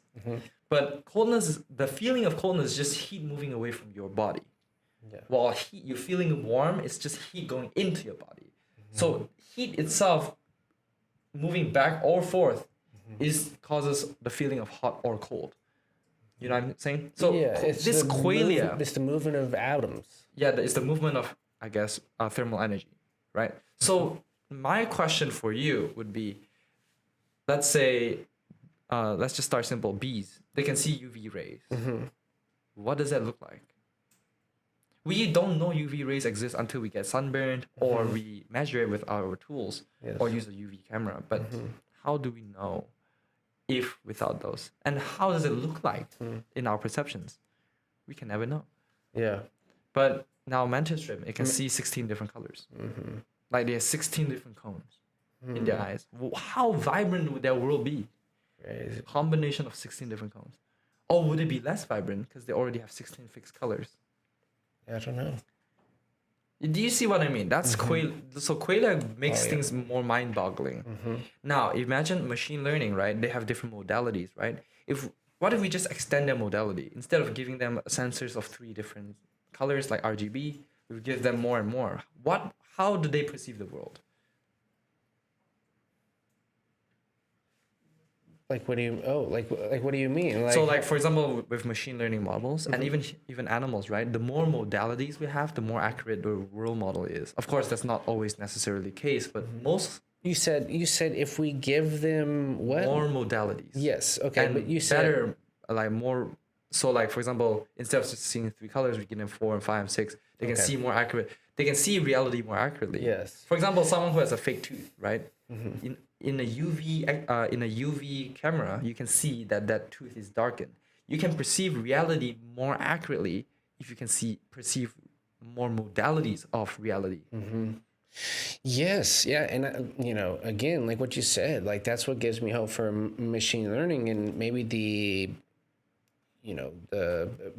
robots, right? Is giving them as many sensors as we can to just take as much data as they can, and then then have them tell us what is life, right? Or what is reality look like? Yes, exactly. I feel like the more modalities you have, the more accurate your perception of reality would be. Of course, it comes down to your cognition too. If you are able to even process those modalities, because in neural networks, for machine learning nerds out there, width of the network does not always mean the best thing. You need depth, because depth is where features get extracted. So the more inputs you have, the more width. Yeah. So it'll be scaling. Scaling. Scaling laws. Yeah, and it will be parametrically inefficient if you have too much width. Yeah, that's one thing that's interesting to me though too, is like, so a lot of people believe that they were teaching neural networks this information, and some people were like, well, scaling up isn't gonna do anything for you, and then they scaled the hell out of them, and boom, we got ChatGPT, which is doing my signals and systems lab for me, basically. Or digital signal processing lab. Exactly. Which is crazy. And so I was showing my lab professor, Dr. Benjabar, because our lab was over quantization. And so let me actually pull it up. What exactly was it? DSP lab, lab 2. So the topic of the lab, oh my goodness, is no, that's not it. Oh my gosh, You lost it. I lost it. I can easily go in. Well, anyways, so it was about quantizing signals, right? Yes. And so essentially, Putting a threshold. you're trying to digitalize signals. Analog signals. Exactly. But turn them into discrete digital signals, right? And so you do this thing called quantization, which sort of gives you certain levels. So let's say you have a continuous wave, right? And so when you reach a certain threshold, it's 1 and yeah, 2 and 3. exactly. And so what you Fixed can say levels. is, well, you just find the top peak and the bottom peak, and then you do this thing called quantization, which is saying how many like levels you have to be able to make up that signal. And so the more Discrete steps. the more levels you have, sort of lowers the error down, but then raises the computation. Yeah. And so you're trying to sort of lower the error, but get decent enough computation that you can get an answer really quick. So make sure there's more signal to noise ratio by maximizing the compute efficiency. And but while also trying to make sure that the signal is not distorted, right? Or the sound, right? Or the image. Overly quantize it, you'll be bad. Yeah. Yeah, and under quantization isn't also- good yeah. either. Yeah, so It'll be noisy. but anyway, so basically our lab is to quantize a signal and then see what it sounds like, right? And so yeah, lab 3, quantization and binary coding and decoding. And so yeah, I basically give ChatGPT the whole lab and I say, okay, let's do number 1 together. And it gives me the MATLAB code to do number 1, and it looks just done. And it's done. And then we go, and I just go through it each, because I'm a decent coder, right? But I'm not amazing.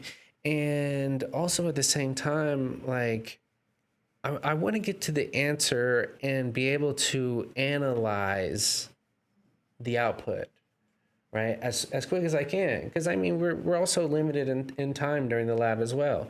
And so I want to get to the answer as quick as possible so that I can analyze what we just did and try to make sense of it. Right. So, I don't know, some people may be against, using ChatGPT, right? But I got up early that morning, like 5 or 6 o'clock, went over the lab and tried to do it myself. And then I was like, I was hitting roadblocks. And then I was like, okay, ChatGPT, like, help me out here. And boom. It's able to help you. Yeah. So Dr. Benjabar was just blown away. He was like, what the heck? And I don't know what my point was here, but what the hell were we talking about? Cool. No. So what I was pointing to Yes. is how powerful machine learning is because of qualia. Yes. The more modalities they have, the more accurate they are. But now the question goes in: do they actually experience the qualia? So this goes into AI ethics. But here's the question: Are they conscious? Yeah, are they conscious? Or Well, not to say conscious, but are they sentient? sentient? Yeah. Yeah. But I feel like there's another interesting topic that it's just side like. Well, then side how do tangent. we know they're sentient? No, that's the point.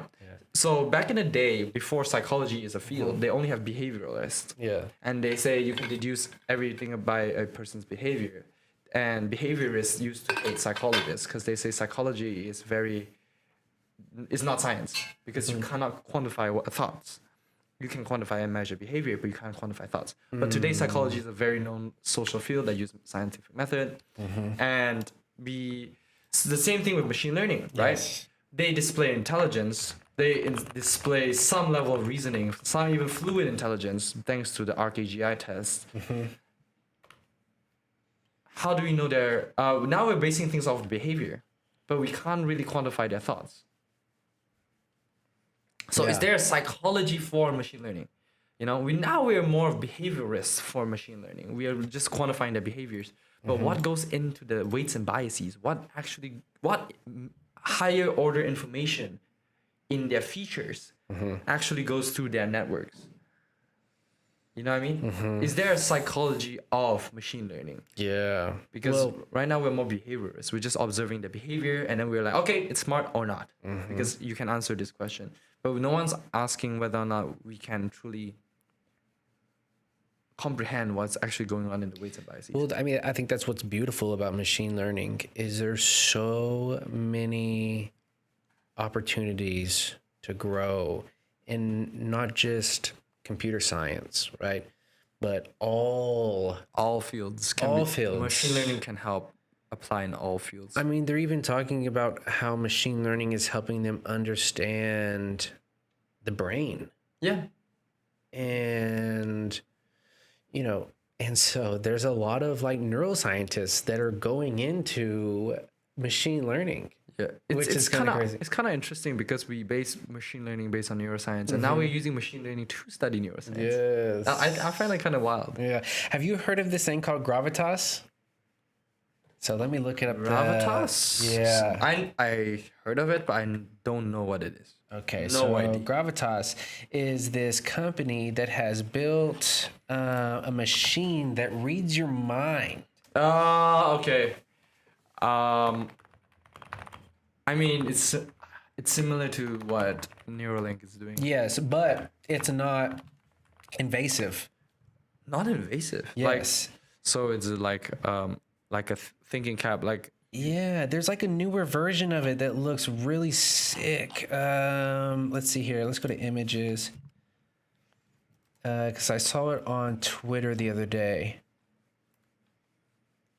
I wonder if I can just pull up Twitter. I think I saved it. That's cool. I like that it's non-invasive. Yeah. Right? I mean, you know, that's everybody's sort of stick with Elon Musk's company Neuralink is that, yeah, you have to put something literally in your brain.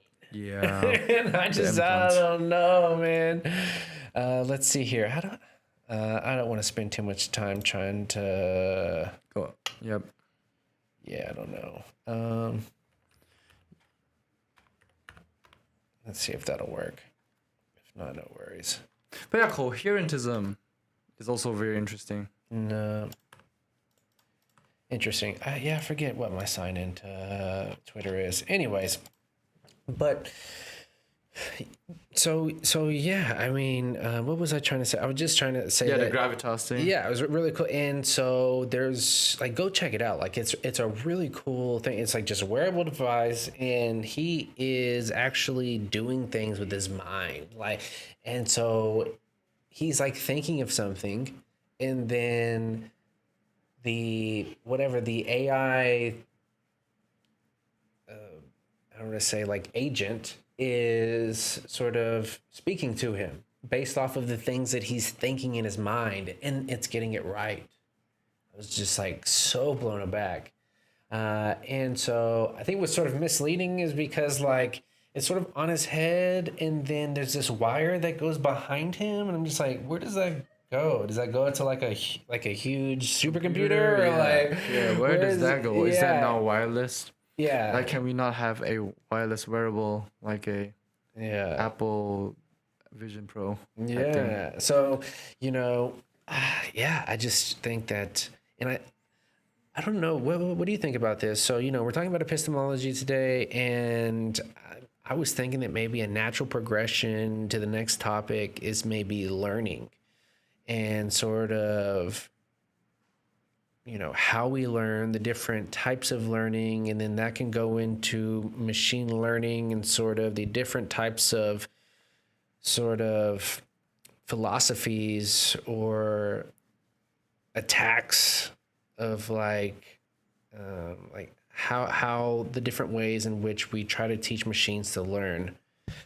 I wasn't sure, but I mean, we could also, I think it would also maybe be better if we sort of try to focus on a more physics topic. But I don't know. What are you thinking?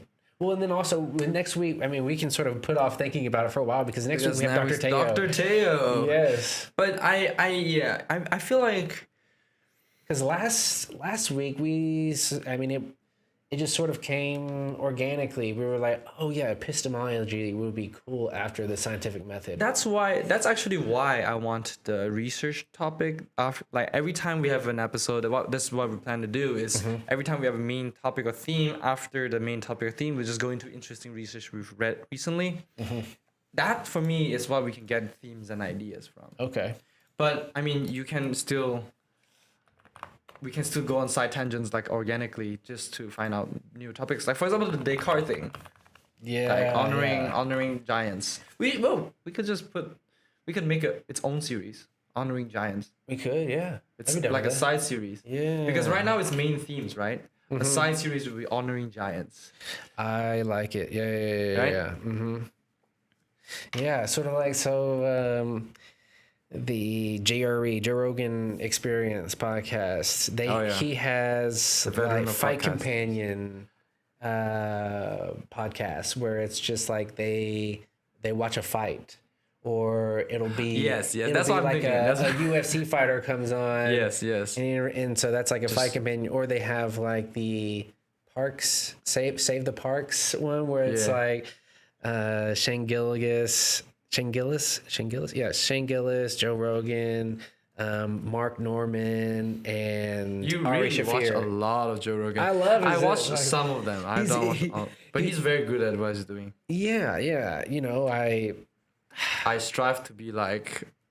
He's a very curious person. Yes, and he's always open to learn. And so it's just interesting, you know, listening to his podcast and who he has on, because he sort of asks these out of the box questions. And I like how he does not shy away from controversy. Yeah, for sure. Controversial topics, and he dares to confront people on the podcast. Yeah, I mean, and then, you know, he was the first person to have somebody on their podcast that was talking about how the COVID-19 vaccine wasn't necessarily, you know, what people thought, right? And sort of, you know, he had people on that, you know, showed that there were other things that people could take to help you with COVID, and then like medicinal alternatives. Yeah, exactly.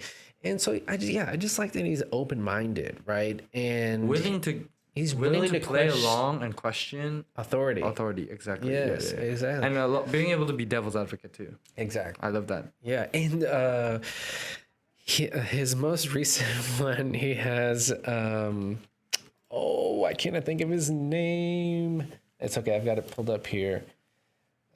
Let's see here. I don't know why I can't think of this guy's name. He's a super famous guy, Charlie Sheen.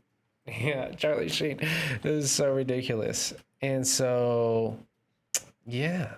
And then we talked about the Gary Nolan, the immunologist, the last time that he had on, which was a really interesting podcast. But, you know, I don't know. I just love podcasts. You know, I don't understand. I love them too.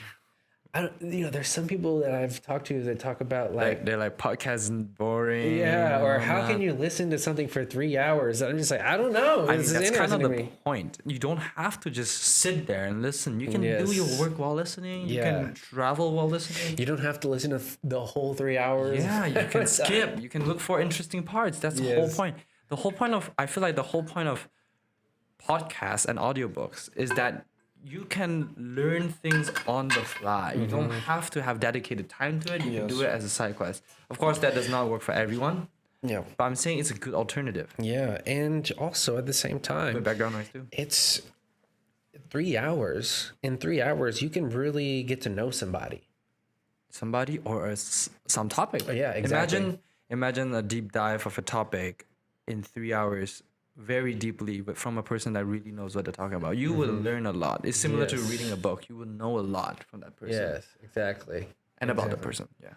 Exactly. Yeah. So let's see here. I had something else, I think, here. Going into the history of epistemology is kind of interesting. So Plato was really like the first one. One of the earliest epistemologists. Mm-hmm. Yeah, and then we talked about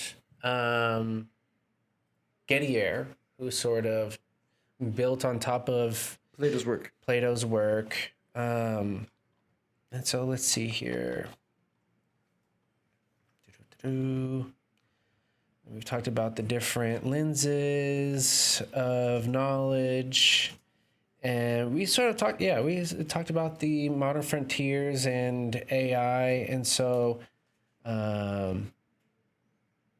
So yeah, one of the papers that I found was building machines that learn and think like people. I think that's going to be really hard to do.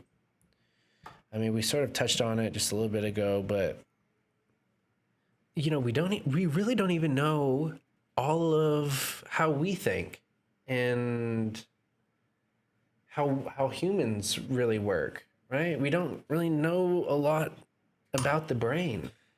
About the brain, the mind, and like thought itself. Mm-hmm. Is it just abstract features that we gain from our senses? Mm-hmm. Because when we think in a modality. Mm-hmm. Do you notice that? We think with a sense. Mm. Either it's thinking by imagery. Mm-hmm. Oh, yes. Actually, this is one of the topics I want to bring up. Okay, I'll talk about it later. But yeah, we think by either in a monologue, right? Like a voice in our heads narrating, or we think by a certain experience, or a combination of that, right? The same way LLMs think by text and tokens. But now, have you heard of apophenia? Apophenia, And also aphantasia. Aphantasia? That sounds familiar. Anerolia. And okay, what are these things? So okay, let me just write it down for you. Apophenia. So no, it's a. Well, just what was? APO. I don't. Just it was apophenia and what else? Aphantasia. Aphantasia. And then what else? Anerolia. Anerolia. Yeah. Sometimes you don't even have to. They can autocorrect because ChatGPT is pretty smart. Well, and then also if you give it sort of a lot of context, you can see, look, aphantasia. That's amazing. It's a very I find it very interesting how it could autocorrect things. Well, because it's sort of context, right? So if you put these three things together, then Context clues. what else would they be, right? That's true. And now if you just put aphanesia and how I spelled it, EOPHENIA by itself and said, what is this? It's probably like, I don't know. I think there's another one's apophenia. Apophenia. But it didn't pick that up because the first word you're supposed to type is apophenia, not aphenia. Oh, okay. But we can look into that later. Okay. But yeah, so Here we go. aphantasia. Apophenia doesn't appear in the scientific No, literature. that's not apophenia. That's aophenia. Oh, so what? How do you spell epiphenia? APOPHENIA.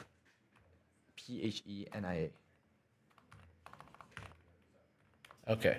I think that's how you spell it, but I could be wrong. Okay, but anyways, go ahead. So yeah,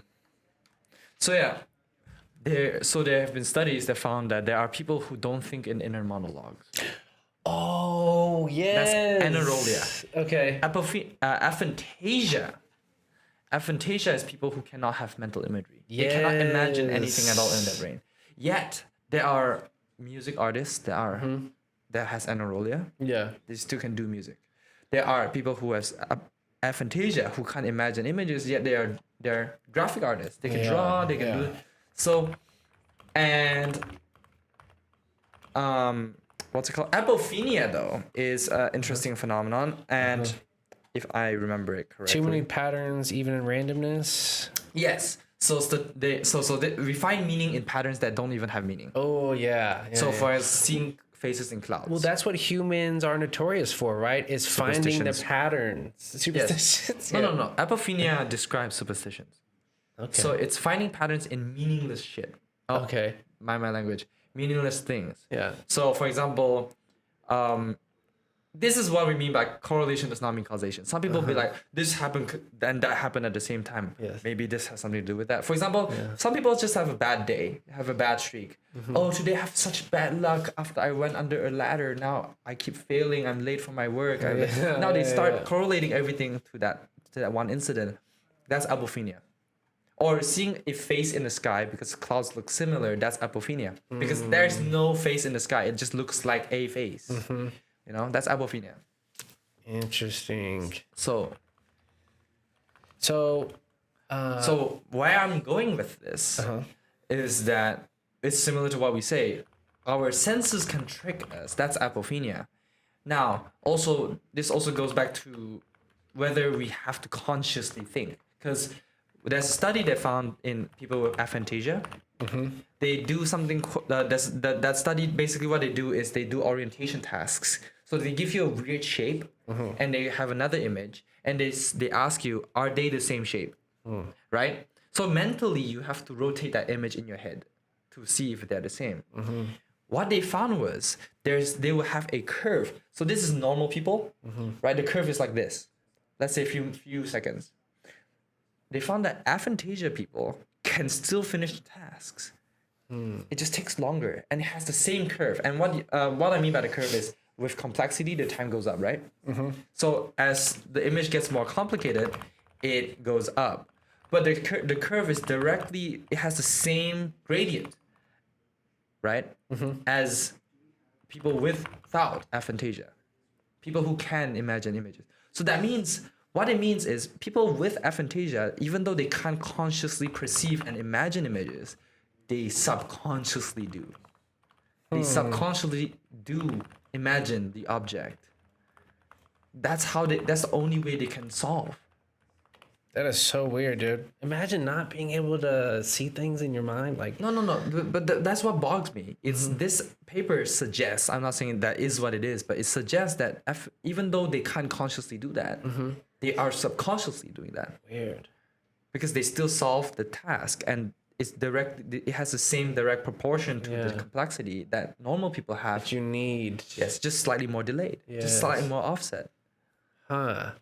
And do you think it's delayed because they're not able to really visualize it, but their subconscious is, and so they're like... This is my hypothesis. I have not looked that far into it, but this is my hypothesis. I think there is a part of your brain, for example, let's just give an example. Hippocampus, where all your senses, I know it's not just the hippocampus, but hippocampus is one of them, where all your senses, all your sensory information links up into one, right? Interesting. So I feel like there's another part of your brain, either it might be hippocampus or somewhere else, where your imaginary senses all link back and reunite again into one coherent experience. And that allows reasoning to be faster because you have more modalities. But for aphantasia, they can't directly go back to the conscious area, so you don't experience They're it. missing So, a modality. yeah, they're indirectly. So they're still Yes. processing it, but it takes a longer route to that part. Yeah. So it comes back as information, but not the experience itself, not the qualia of imagining. They don't experience the imagination itself, which is crazy because they still solve the task. And when they ask them, how do you know? They can't explain it. Yeah. How do you know this image is the next image? They mentally reoriented the image. They just don't know how they did it. That's so weird. It makes me think of this idea. I was reading this book by this guy, and his belief is that the narrative that we tell ourselves, like about why we do what we do, Or why something happens, like whether it happens for us, to us, Yes. or is it a sign? is he believes it's basically bullshit, and that we're sort of just saying the thing that makes the most sense at the moment. Yes. Yeah. Which is what segues into my next question. Okay. Do you think metaphorical truths, which is very popularized by what's that guy? Peterson? Thomas. No. What's his name? Peterson. Which Peterson is this? Jordan Peterson. Jordan Peterson. Oh, He loves using this word, metaphorical truth. It's funny. Jordan, he's sort of a interesting character. He's divisive for some reason. I don't understand. He used to be calm, collected, and he's still an intellectual. He's still very smart. I just don't know why he's less calm and collected now. Whenever I see him in debates. Interesting. Okay, you think he's more aggressive? Aggressive. More aggressive, I guess. Yeah. Interesting. But anyways, Yeah, aside sorry. from that, he talks about metaphorical truths a lot, and Okay. in fact, I learned this term more from him. Is that metaphorical truths is an idea that gives you a general gist of how something works. For example, let's say immune system. You're trying to explain to a kid what an immune system is, but it's too complicated for them to comprehend. So you use something to compress it. For example, it's your internal army protecting you from the bad bacteria and pathogens, right? From the bad cells, right? So this is a metaphorical truth. It does carry the gist of it. Yes, your body does fight off bad infections, but some information may be missing from it.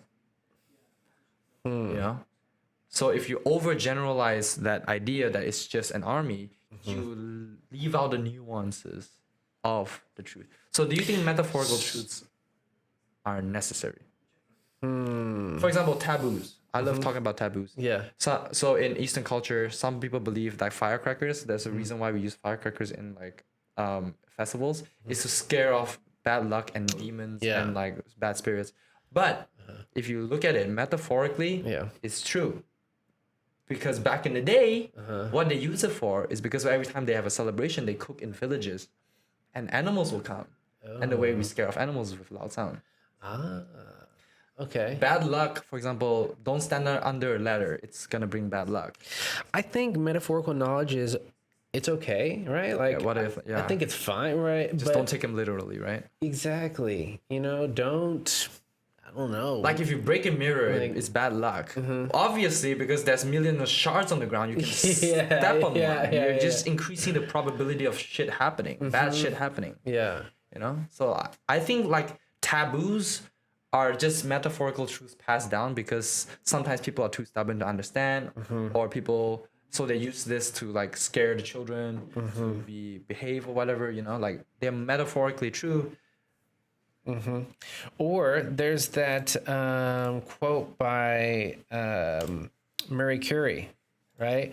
Which essentially talks about how, you know, a lot of reason people fear certain things is because they don't know, right? Ignorance. Yes, exactly. And so let's see if I can look up the exact quote really quick. Because it's in the Physics Society page. Hey. Yes, sir. Oh, hey, check it out. Pizza party. Yes. Oh, yeah. It's already. Emily probably already posted that. Yeah, that's Good what job, it looks Emily. like. Let's see here. I was trying to look for because we have. So she likes to post, you know, giants in their quotes, right? Yep. And so Marie Curie, nothing in life is to be feared. It is only to be understood. Now's the time to understand more so that you may fear less. I mean, the biggest fear for a lot of people is the unknown because you don't know if something can hurt you, right? Like, I used to be very scared of spiders. I still do. But I realized that the more I understand... I'm definitely arachnophobe. Yes. The more I understand what the spider is or isn't, I'm more likely to be able to handle it. So, like, let's say I know for a fact jumping spiders, the small ones, are harmless. I'm slowly able to face them. But of course, the large ones still separate because I've never seen them in real life. Like, the ones I've seen is in, like, cages and whatnot. So, have you ever seen that movie, Eight-Legged Freaks? No. Oh, it's a great movie. Giant spiders? Yes. Oh, no. Hell no. If that ever happens in real life, I'm quitting life. Okay? No way. Oh, do you see they discovered flying spiders? What? They discovered them? What do you mean? So they call them flying spiders the way we have flying squirrels, but they don't actually fly, they glide. So they found a video, because you know how people have I've seen ecological video cameras set up in forests and whatnot. So one of these cameras was set up and high up in forests, like trees. They found a spider gliding through the air. Oh my god! It jumped off and glided through the air. I would have died. Imagine one day you're walking in the forest and glide towards your fate. It's like, hey, no. I mean, they're gliding spiders. I wonder if this is the same as what I'm thinking of, but there's these trees. There's these tree spiders that jump off of trees and they have their web help them glide through the air. So I don't know about. I don't know if that's the case, but see, they can control the direction of their fall. See. What is the just look up gliding spiders. Oh Yeah, my god. Or don't. They glide from tree to tree. Interesting. Oh my god, dude. Arachnophobe, okay? Crazy. And that spider's huge. Nah. Yeah. Nah. I'm good on that. I'm Yeah, good. no, I've always been afraid of spiders, man. But yeah, life finds a way. But you know, like what I've found is that spiders are more afraid of you than you are of them. I mean, clearly, like if I see something like 10 times or 100 times my size, it can step on me anytime. Yeah. And has only 2 eyes. You know, like we're the Cyclops equivalent for them. They have 8 limbs. Yeah. We have half of it. Yeah. Right? Cyclops is half of it. So imagine we see a being like 100 times our size, and they have only 1 eye, 1 arm, 1 leg. Yeah. And they can kill us anytime. I'll be terrified. Oh, yeah, dude. Yeah, that's what creeped me out about 8-legged freaks is they were giant and they just jump on you and bite your head off. Dude, I was like, no way, man. Yeah. But so, like how turntables. Still, to me, though, it was still a fun movie to watch. And then Arachnophobia. Have you ever watched that? Yep. Oh, that's a good one. Well, I haven't watched it, but I know what it is. Yeah. Okay. Oh, this was a... Isn't Carl Friston the guy that talks about the free energy thing? Yes, free energy principle. Yeah, Yes. Yeah. And so I was listening to that podcast this morning while I was on the bike, and they went way above my head, man. I was trying. It's way above your pay grade. I was holding on for dear life. It was like I felt like I was on a mind roller coaster, just trying to pay attention and understand, but it was not happening. So. So anyways, I guess this is a good way to segue into the research. Like, we just learn along the way. Because, let's get it. Again, we are not experts in any of these topics. We're trying to be, but we're learning along the way. If we have anything wrong, correct us. Yes, and please. of course, if there are any experts out there, we would love for you to have a talk with us and talk to us and teach us what you know and how you know what you know, like epistemology, right? So, so that... Company I may have just... Oh, my bad. That was loud. Yeah. But yeah, basically epistemology, that is the gist of it. Epistemology goes very deep. If you want, you could definitely read more into it. If you want us to talk more about it, we can just hey, go deeper into it. You barely talked about it. So we'll talk about it more in the future. Yes. Just let us know. But I think, I believe epistemology is going to be it's very broad. A thread that goes through every podcast that we talk about ontology. Yeah, that we have, because a lot of things that we're going to be talking about are going to push the boundaries of what we know. Yes. And I love talking about how I know what I know, or can I know anything, right? Yes. And wait till we get into metaphysics. Oh, yeah. So, metaphysics is a branch of philosophy about first principles of things, including abstract concepts such as being, knowing, substance, cause, identity, time, and space. So, ontology is one of my favorite branches of metaphysics. It talks about the nature of a being itself. You can even talk about relationship and properties, and even talk about whether something exists. What does it mean to be something? What does it mean for a square to be a square? So you get what I mean. So but ontology, just like epistemology, goes deep.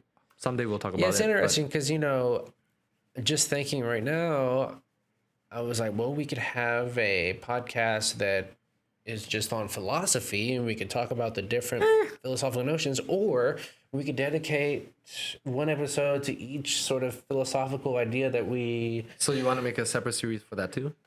Well, like what you're saying, ontology, right? That is a... I mean, philosophy only goes so far before it goes back into science, because science is natural philosophy. So but I feel ontology is related to philosophy. It is. Yes.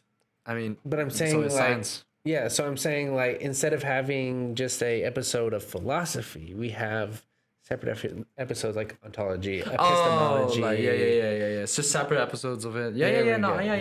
I agree. I agree to that. And I mean, because honestly, for me, I love this podcast because I think it gives me a chance to really, or I try to dive as deep as I can into these things, and then I think while we're here, share and correct each other. Exactly, and it also gives us a chance to dive a little bit deeper. Than what we maybe were able to during the week, because like I said, we're trying to do this in a week, and also we are students and we're also working. Yes, exactly. So we do have limits. Yes, this is really just a passion project. It is I mean, I still enjoy it so far. Oh yeah, for sure. I love so much fun. Yeah, I'm also I was thinking about this morning. I was like, man, I was looking up like how to get sponsors. And I've still been thinking about that, and Yes. I'm planning to reach out to the foundation okay. on campus. You know foundation? They are the ones responsible for scholarships. Oh, okay. What I'm planning to do, so I don't know if I can say this on camera, but basically, if you can find sponsors like a company or whatever to sponsor them a bit of money, that money can be put in a bank account and they can build up interest rate and whatever, and that money can be used for funding. Yeah. Okay. So if we can find a few sponsors, Yes. we have a small sum of money, put it in there, they can keep running. We Yeah, can fund scholarships, we can fund our own we can fund the society itself. Oh yeah, what if we had a scholarship? That would be wow. That's some crazy. Okay, but anyways, so yeah, what I was looking at and what ChatGPT was telling me, right, is that it's typically based off of like downloads. Like whenever you go and like try to get a sponsor comes to you. Yeah, I mean, your you revenue must is, have views. Yeah, your how much they pay you is depending on like basically how many views or downloads you get. And so he was talking about like What's the point of them sponsoring if you don't bring anything? Yeah, to them? exactly, like a rate per 1,000 downloads. I was like, views, ooh. yeah. I was like, so yeah, maybe we could figure out some way to just sort of preface it to a sponsee as like, well, you're helping physics society, and maybe it's just like a donation up front Or a capital venture. and then we just sort of we do maybe like a small ad, or we mention the sponsor, right? And because at this moment, we can't sort of say, okay, well, we're going to have 1,000 downloads. But, I still think there's good incentive there for people to sponsor us. True. Yeah, I mean, because just, putting my, thoughts out there is I feel like this is going to grow, right? And Yes. I think I love doing this. I want to keep doing this. And I think I would love this to sort of be a avenue of revenue for physics society so that we can do cool stuff. To grow more, to have more bigger events. Yeah, throw more pizza parties. More pizza. Well, we can get that from the school funding, Yeah. but we can also giveaways, fun events, and better,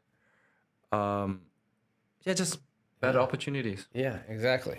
Okay, so yeah, let's get into the research part of this. And so, Right. so do you have anything off the top of your head? Yes. Okay.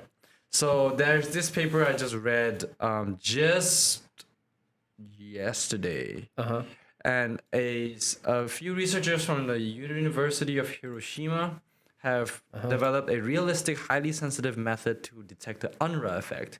So the Unruh effect, also known as the falling, I don't want to like butcher his name, falling Davis Unruh effect, is a effect that says, based on special relativity, if you have a particle even in vacuum, if you accelerate the particle, it will experience a thermal bath of energy coming from the vacuum itself.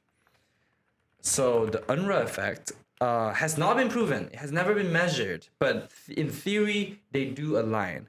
And it's also based on the idea of it's analogous to the Hawking radiation, which also depends on frame of reference.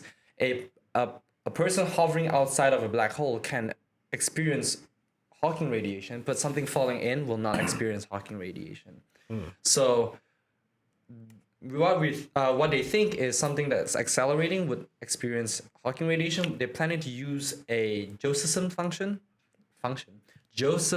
junction. Yeah. Something which is a superconducting device that when accelerate charges will create something called fluxons, which is just quantized magnetic flux or electric flux. They'll create fluxon pairs, and these fluxon pairs, depending on its depending on its measured energy, which will depend on the acceleration of the charges, will allow us to detect whether there's this quantum warmth. Quantum warmth. The thermal distribution, quantum temperature. Okay. Vacuum temperature, basically, yeah. and whether that vacuum temperature raised just solely due to acceleration. So this is a device to It's a look at that. proposed device to detect UNRWA radiation. Yeah. Okay. And so why exactly would you want to do that? Because UNRWA effect is it's just another proof to it will help align quantum mechanics and relativity, because UNRWA effect, if proven, shows that Einstein's idea of acceleration frames, the equivalence principle, right? The acceleration equivalence, happens at a quantum scale too. Interesting. Remember, in theory, because we can't investigate black hole yet, in theory, anything falling into a black hole will not observe the Hawking radiation. Only things that are hovering above the black hole can see or outside the black hole can see the UNRWA radiation. When you're in free fall, you can't experience the radiation. You don't see the particles coming out of the black hole at all. So they're saying if you can prove UNRWA radiation, you're indirectly proving Hawking radiation. Okay. Which, of course, Hawking radiation already technically has been indirectly proven using sonic black holes, analog black holes. I've talked about that in my talk the other day. But in the future, I do plan to talk about analog experiments. But yeah. Interesting. Because accelerating frames. Man, it's equivalent to gravity. So. Wish I could. I mean, Theoretical physics. how did you come across this paper? It just popped up in my feed. Just pop it in your feed. Yeah, I have my Google News and my Google feed is all just articles. Okay. But of course, I'm not gonna say whether I don't know if it is peer reviewed or whatever. But I personally think it's promising, because UNRWA effect can only be significantly measured if you have acceleration up to 10 to the power of 20 meters per second. That's very fast. So so either you can accelerate something linearly that fast, or you can take advantage of angular momentum. You can, because when you change direction, it's also an acceleration. So you can spin something very fast in a small circle, which in the frame of reference of whatever's accelerating in that small circle has high acceleration, higher g forces, higher whatever forces you want to call it. Interesting. I don't know. I'm trying to think of a question for you. I just. I mean, I'm not an expert on UNRWA radiation, but I just think it was very interesting. Yeah, interesting. Yeah, it's. I love hearing that people are doing these experiments for, Proving theoretical physics. Yes. I feel like we need it because it's theory and it's hypothesis till proven otherwise, right? Well, because a lot of the sort of research that is going into the theoretical physics is essentially a lot of it is sort of banging particles together.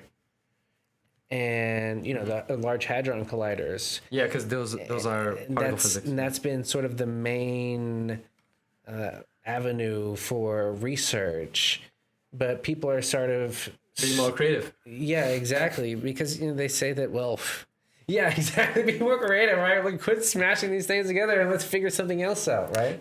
Well, a lot of particle physicists will hate you for that, but because that's their whole life. That's their whole job. Yeah. But I'm not bashing it. I'm just saying that I feel like there's a limit to particle accelerators. There's only so much you can smash before you create a black hole. I'm just kidding. But there's only so much you can study from particle accelerators before you need something else to confirm it. Yeah. For example, neutrinos, we didn't just discover it from particle accelerators. We also confirmed it using, what's called underground water tanks. I forgot what they're called, Tomaka tanks or something. Underground water tanks? Yeah, that's how they detect cosmic rays and neutrinos. Oh, you're talking about the one in Germany and in Tokyo and in Japan. Are you talking about naturally forming they built aquifers? They built very big water tanks of ultra pure water, very deep underground. Okay. Like hundreds of meters underground.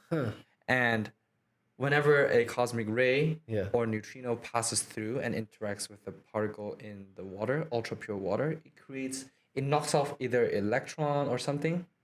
And that electron will be... So these neutrinos are coming through the ground. Yes. So through here's a the thing. long distance. So here's and- the interesting part of neutrinos. They can go through a light year of lead and not bump into anything. not bump into anything. They will not interact with anything while going through a light year of lead.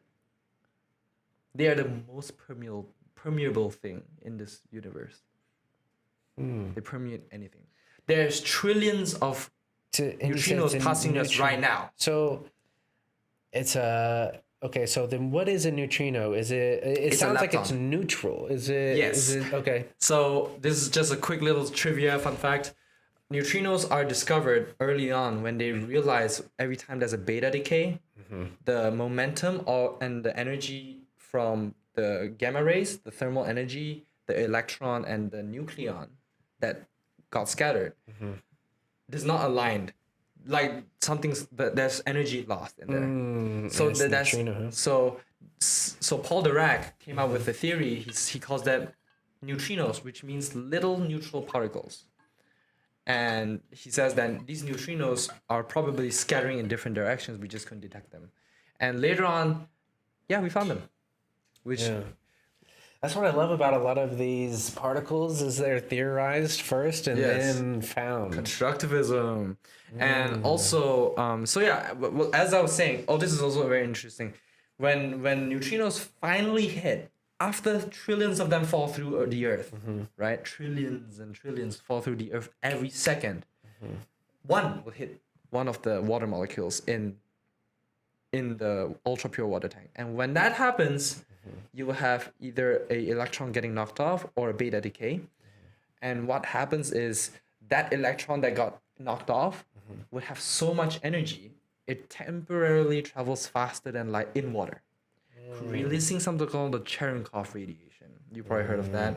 Cherenkov radiation is when a particle travels faster than light in a medium. And it creates this Little glow. Yeah. And that's what they were detecting. They detected these glows in those tanks. And that's how they confirm cosmic rays. So are they and going neutrinos. all the way through the Earth and out the other side? Yeah. There's trillions of them passing through the earth from everywhere in the universe. In every direction, from every direction. A lot of them come from the sun though, but from every direction. And so Astronomy. what do they do? We need a day I for mean, okay, yes, it's being released from these atoms, but then Beta like- decay. Nuclear decays. Yeah. So whenever there's electron capture, anti-neutrinos released. When there's a beta decay, a neutrino is released.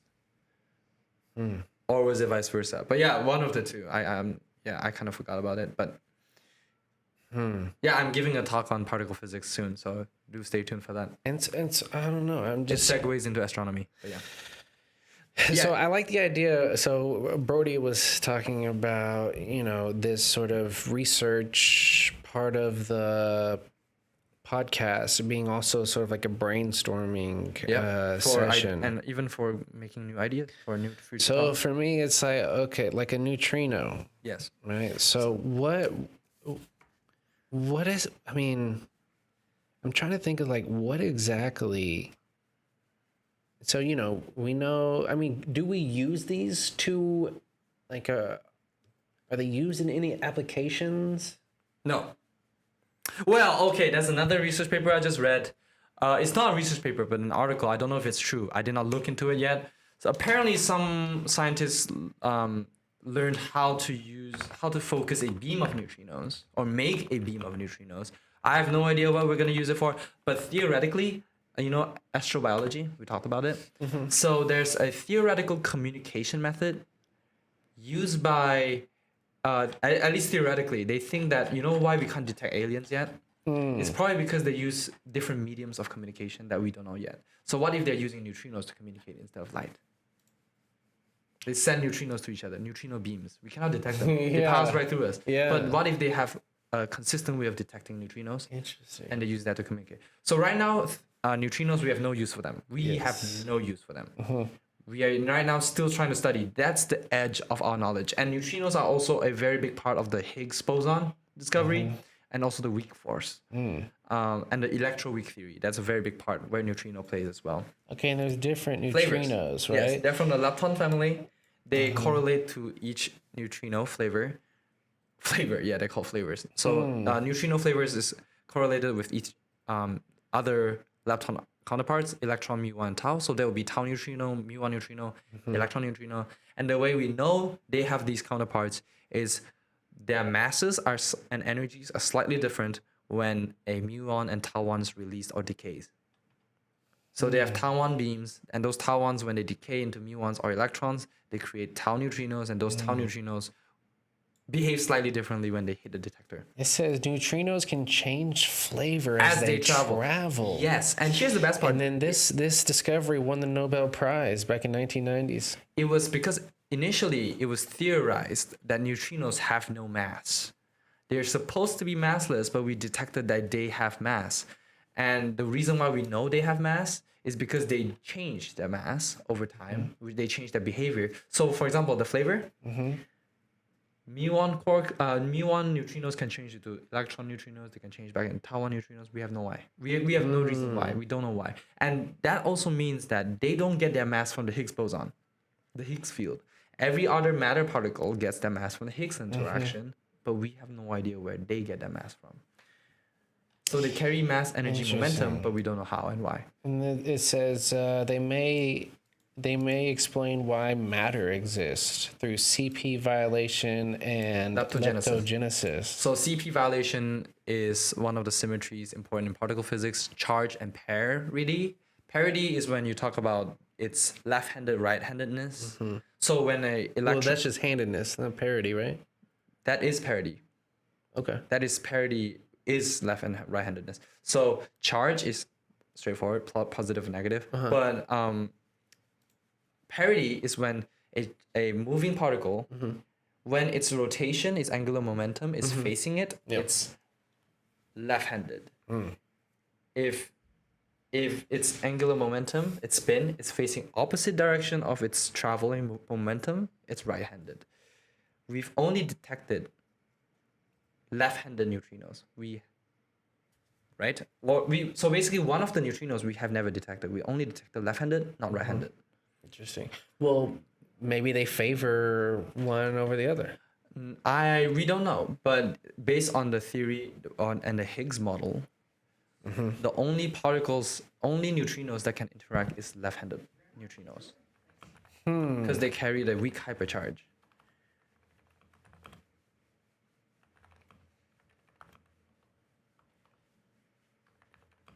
Yeah. So sorry, I was hoping you were gonna keep going on there, but so no, I was just thinking. I thought you were like gonna search something I wasn't.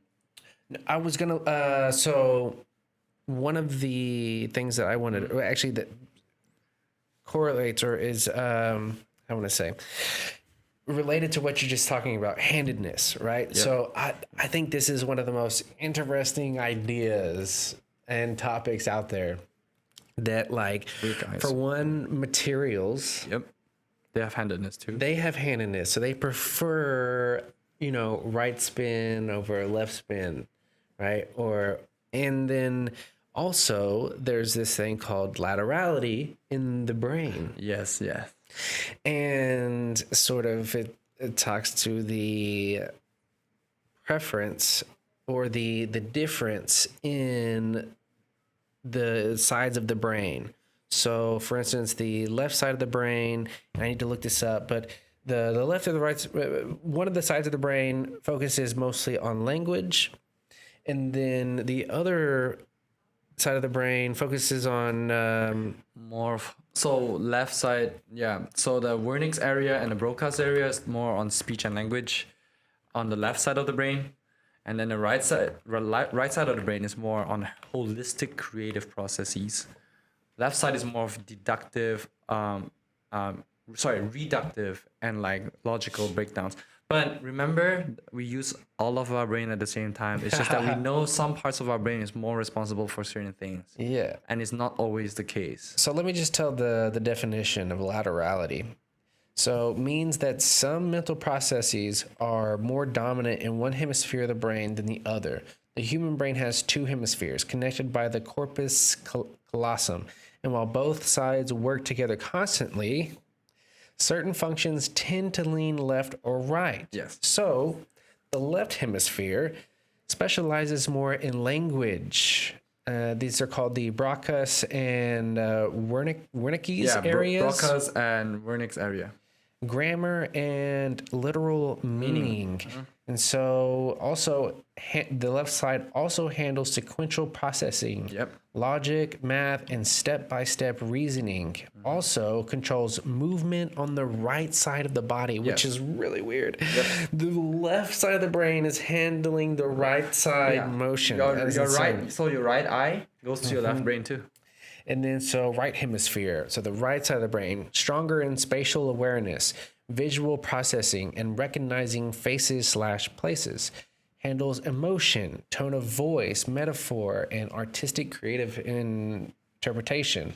Also controls movement on the left side of the body. That is insane. Now, the myth busting is important. Yeah. What does it say? The whole left brain equals logic, right brain equals creative thing. Oversimplifies things. Yeah, so essentially people for the longest time would say, oh, you're a left brain thinker or you're a right brain thinker. You use your whole brain at the same time. Yeah. Some people have more developed areas than others, but you still use 100% of the brain. Yeah, it says this is sort of an oversimplified thought here. So both hemispheres are active in almost everything you do. Creativity, for example, needs both hemispheres. Interesting. Yes. And so interesting thing is they discovered these things. Most of our discoveries of these things, at least back in the day, were from lesion or like injuries. Interesting. Yeah, I mean, lesion studies. So one of the questions that I was thinking of, because I was reading a book, the Master and the Mind or something like that. Master of the Mind. Master of the I can't, but anyways, this guy is going into sort of the brain and how it relates to psychology, like the psychology of the brain or something like that. Yeah.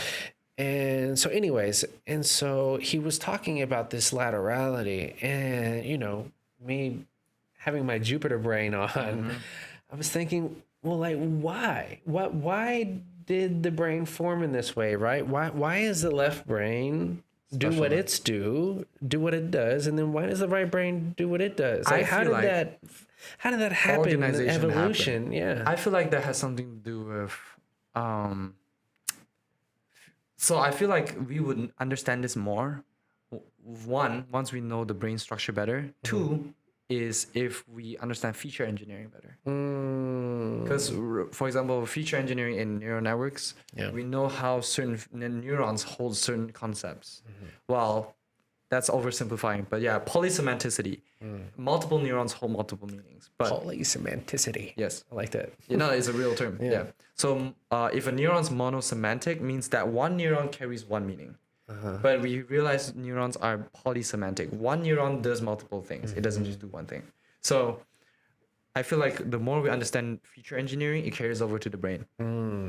And here's the best part. The more we understand the brain, the more we can make better ML models. Yeah. And the better we understand ML models, we better understand the brain. I feel like that's kind of fascinating because they're both correlated. We make both based on each other. So. Yeah, I would like to read more into sort of neuroscience. Well, that and so, what is his name? Lacan. I brought him up before. Jan LeCun, right? His idea is that LLMs are dead. We need to move on to something else. And I wish I could remember what exactly. A lot of the machine learning and AI giants all say the same though. They say LLM is a big breakthrough, but we need to move on from them. So this is, I think at least this is how I think of it. It's like how the Wernicke's area and the Broca's area is for language and literal meaning. We made a very big Wernicke's and Broca's area, but we did not make the rest of the brain. And now we slowly made it multimodal. So we have a visual cortex connected to a Broca and Wernicke's area for the LLMs, but we don't have any other part. We don't have the cerebellum. We don't have the hippocampus of the neural network, you know. We only have the Wernicke and Broca's area for the neural network. We don't have any other modality. Yeah. I just think it's so... They don't have spatial reason. So interesting how and why did our brains form in that way? Evolution, buddy. And then, another Jupiter brain question I have was like, well, what if we switched them? What happened if Nothing you happens. like... They do have that. So there is a condition where your body flips. So very rare case. Really? Some people are born with mirrored bodies. Not the same as mirror, but not the same as mirror life, okay? Just mirrored anatomy. So mirrored anatomy. So situs inversus is a congenital condition where all major organs are mirrored or reversed from the normal position. What? I didn't even know. 0.01% of the population That is insane. is right-hearted. So That's crazy. we don't know if it happens to the brain though. I don't know if it happens to the brain.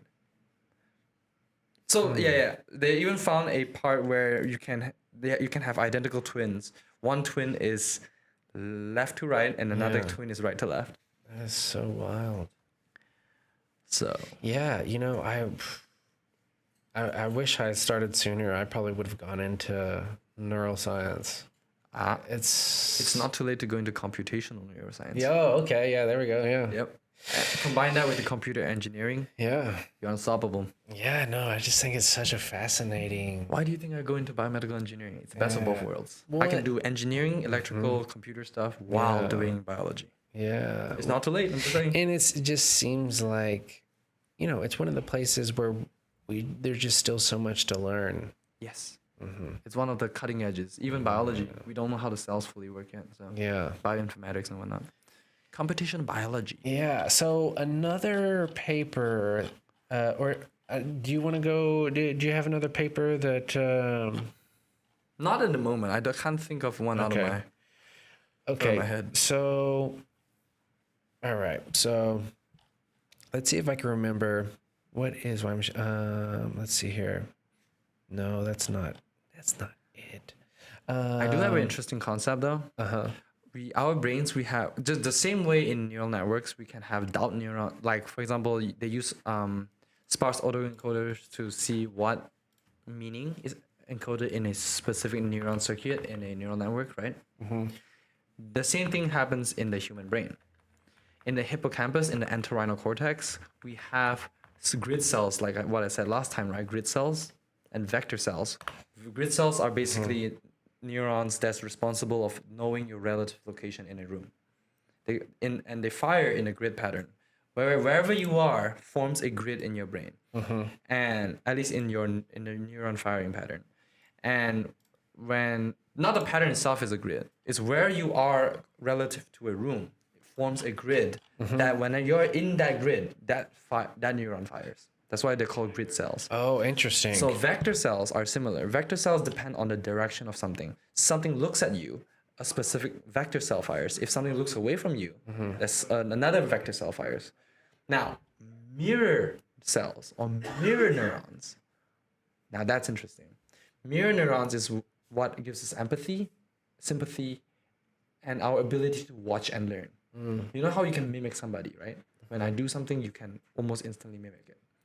That is mirror neurons. When I yawn, and then yawn is contagious to you, that is mirror neuron.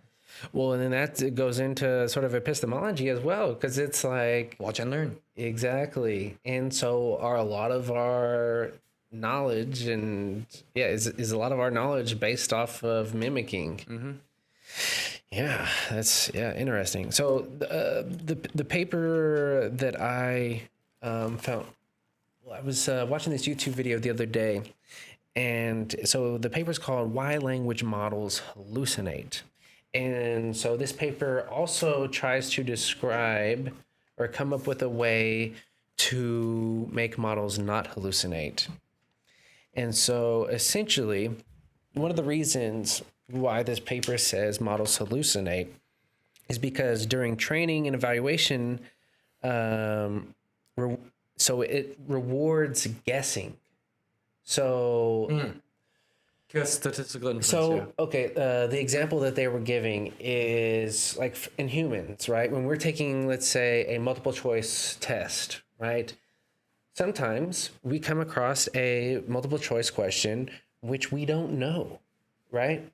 But what is better? It's better to guess something instead of leaving it not answered, right? You have a higher probability of getting the thing right if you just make a guess, right? And maybe an educated guess, right? Yeah. Well, they say that large language models are doing the same thing, right? So sometimes they come across things that they don't know, so they sort of make a guess. Yeah, I mean, to be fair, the way we reward them is based on how many correct answers they get. And obviously answering something's better than answering nothing. Because answering nothing means you get 0% of chance of getting a point. Yes. But if you randomly get a multiple choice question right. Yes, exactly. And so what this guy was showing is that during training, or right, it was, yeah, so before they do the reinforcement learning part of it, right, the model apparently is like really good at, making the correct answers, right? But once you do reinforcement learning, this sort of goes down because it's sort of teaching the model that it's okay to guess on certain things. And so what they're saying is, okay, well, what do we do to fix that? Well, you make it be able to say, I don't know. Or there's some other tools that they used to for it to they use like they give the model like a calculator and also like some actual answers to questions, right? So they have like a corpus or a corpus of like questions and answers, right, that they can go to if they don't know an answer to something. Instead of guessing, they go and check that thing out or like run the calculation on a calculator and then give the answer, and then also give it the ability to say I don't know. Which is why RAG is so important, right? And also I feel But like even RAG sort of with RAG it still hallucinates. Yeah, exactly. And so It RAG thinks it knows what it knows, but it doesn't actually know. Yeah. I feel like confidence rating is So something. explain what RAG is. So RAG is retrieval augmented generation, where a large language model is allowed to retrieve external information, like either go on the internet or go through the corpus to find out, or you can attach a file. They can use it as a reference to provide more accurate and relevant information because they're more context aware. And if they are uncertain, they can check for the answer. Yeah. So so there was a recent tweet by, I don't know who it was, I can't remember, but the tweet was basically showing that ChatGPT said, I don't know. And I think that's amazing. For a lot of people, that's a huge step in the right direction. I agree. And so, we don't, Epistemology, right? Yeah, exactly. I feel like the main part of epistemology is being able to tell what you don't know. Yeah, I want to see what the paper does not solve. Okay, implications, proposed solutions. Okay, solutions. How benchmarks. No, see, that's not key arguments and evidence. Yeah, no, this doesn't show me. I am pretty sure they don't they use. Here we go.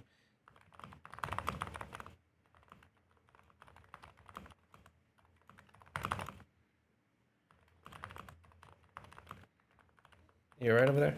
Yep, just doodling. Because doodling helps me think. Let's see here. So paper doesn't just complain about evaluation, also just how to give models. Yeah. So it says hallucinations aren't just bugs; they're a statistical side effect of how we train and reward LLMs, which we just went over. Calibration, training, reinforcement. Wow, I can't. Anyways, if you want to look up what the paper is, it's called Why Language Models Hallucinate by Adam Kalai et al. It's actually an open AI paper. Et al. Et al. Et al. I always hear people say et al. I heard people say et al. Because it means and colleagues. Yeah. Yeah. Yeah. So is it et al or et al? Let's switch it out. Let's not butcher I've it. always heard people say et al. Interesting. Maybe, so it could be either at all or et al. So yeah, it can be et al or et al. Okay. So it Interesting. just depends on British English or American English. But yeah, so I don't know. I mean, going through this, have you sort of made? Well, we have Dr. Teo coming, so we don't have to sort of put in, words or in concrete what exactly is going to be the next topic. I don't know. Yeah, maybe we can just think more about it.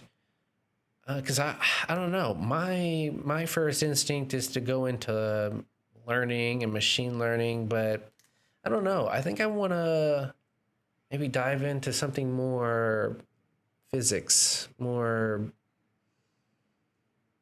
based on the physical world, or More concrete. Yeah. Yeah, I agree.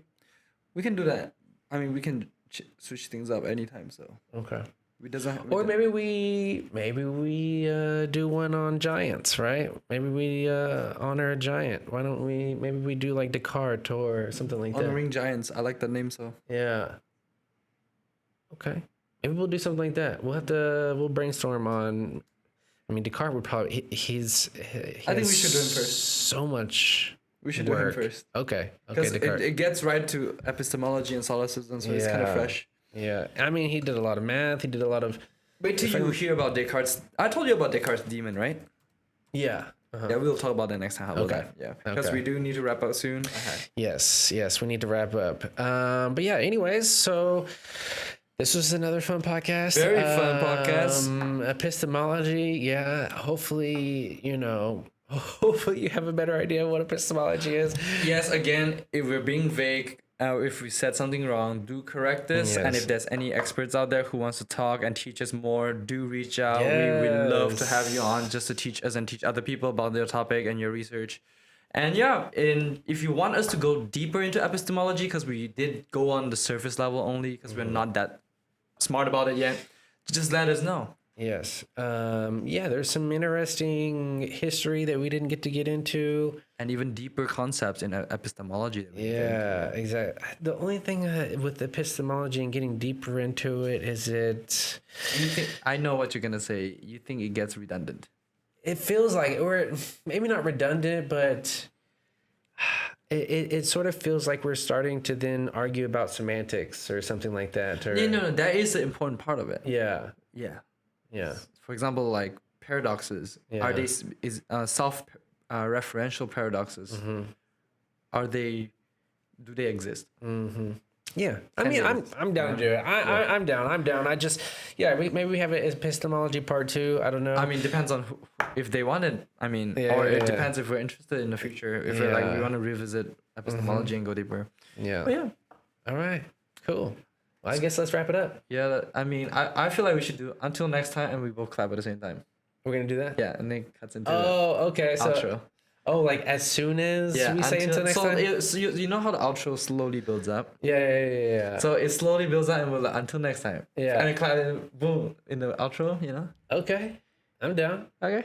All right. Well, until next time.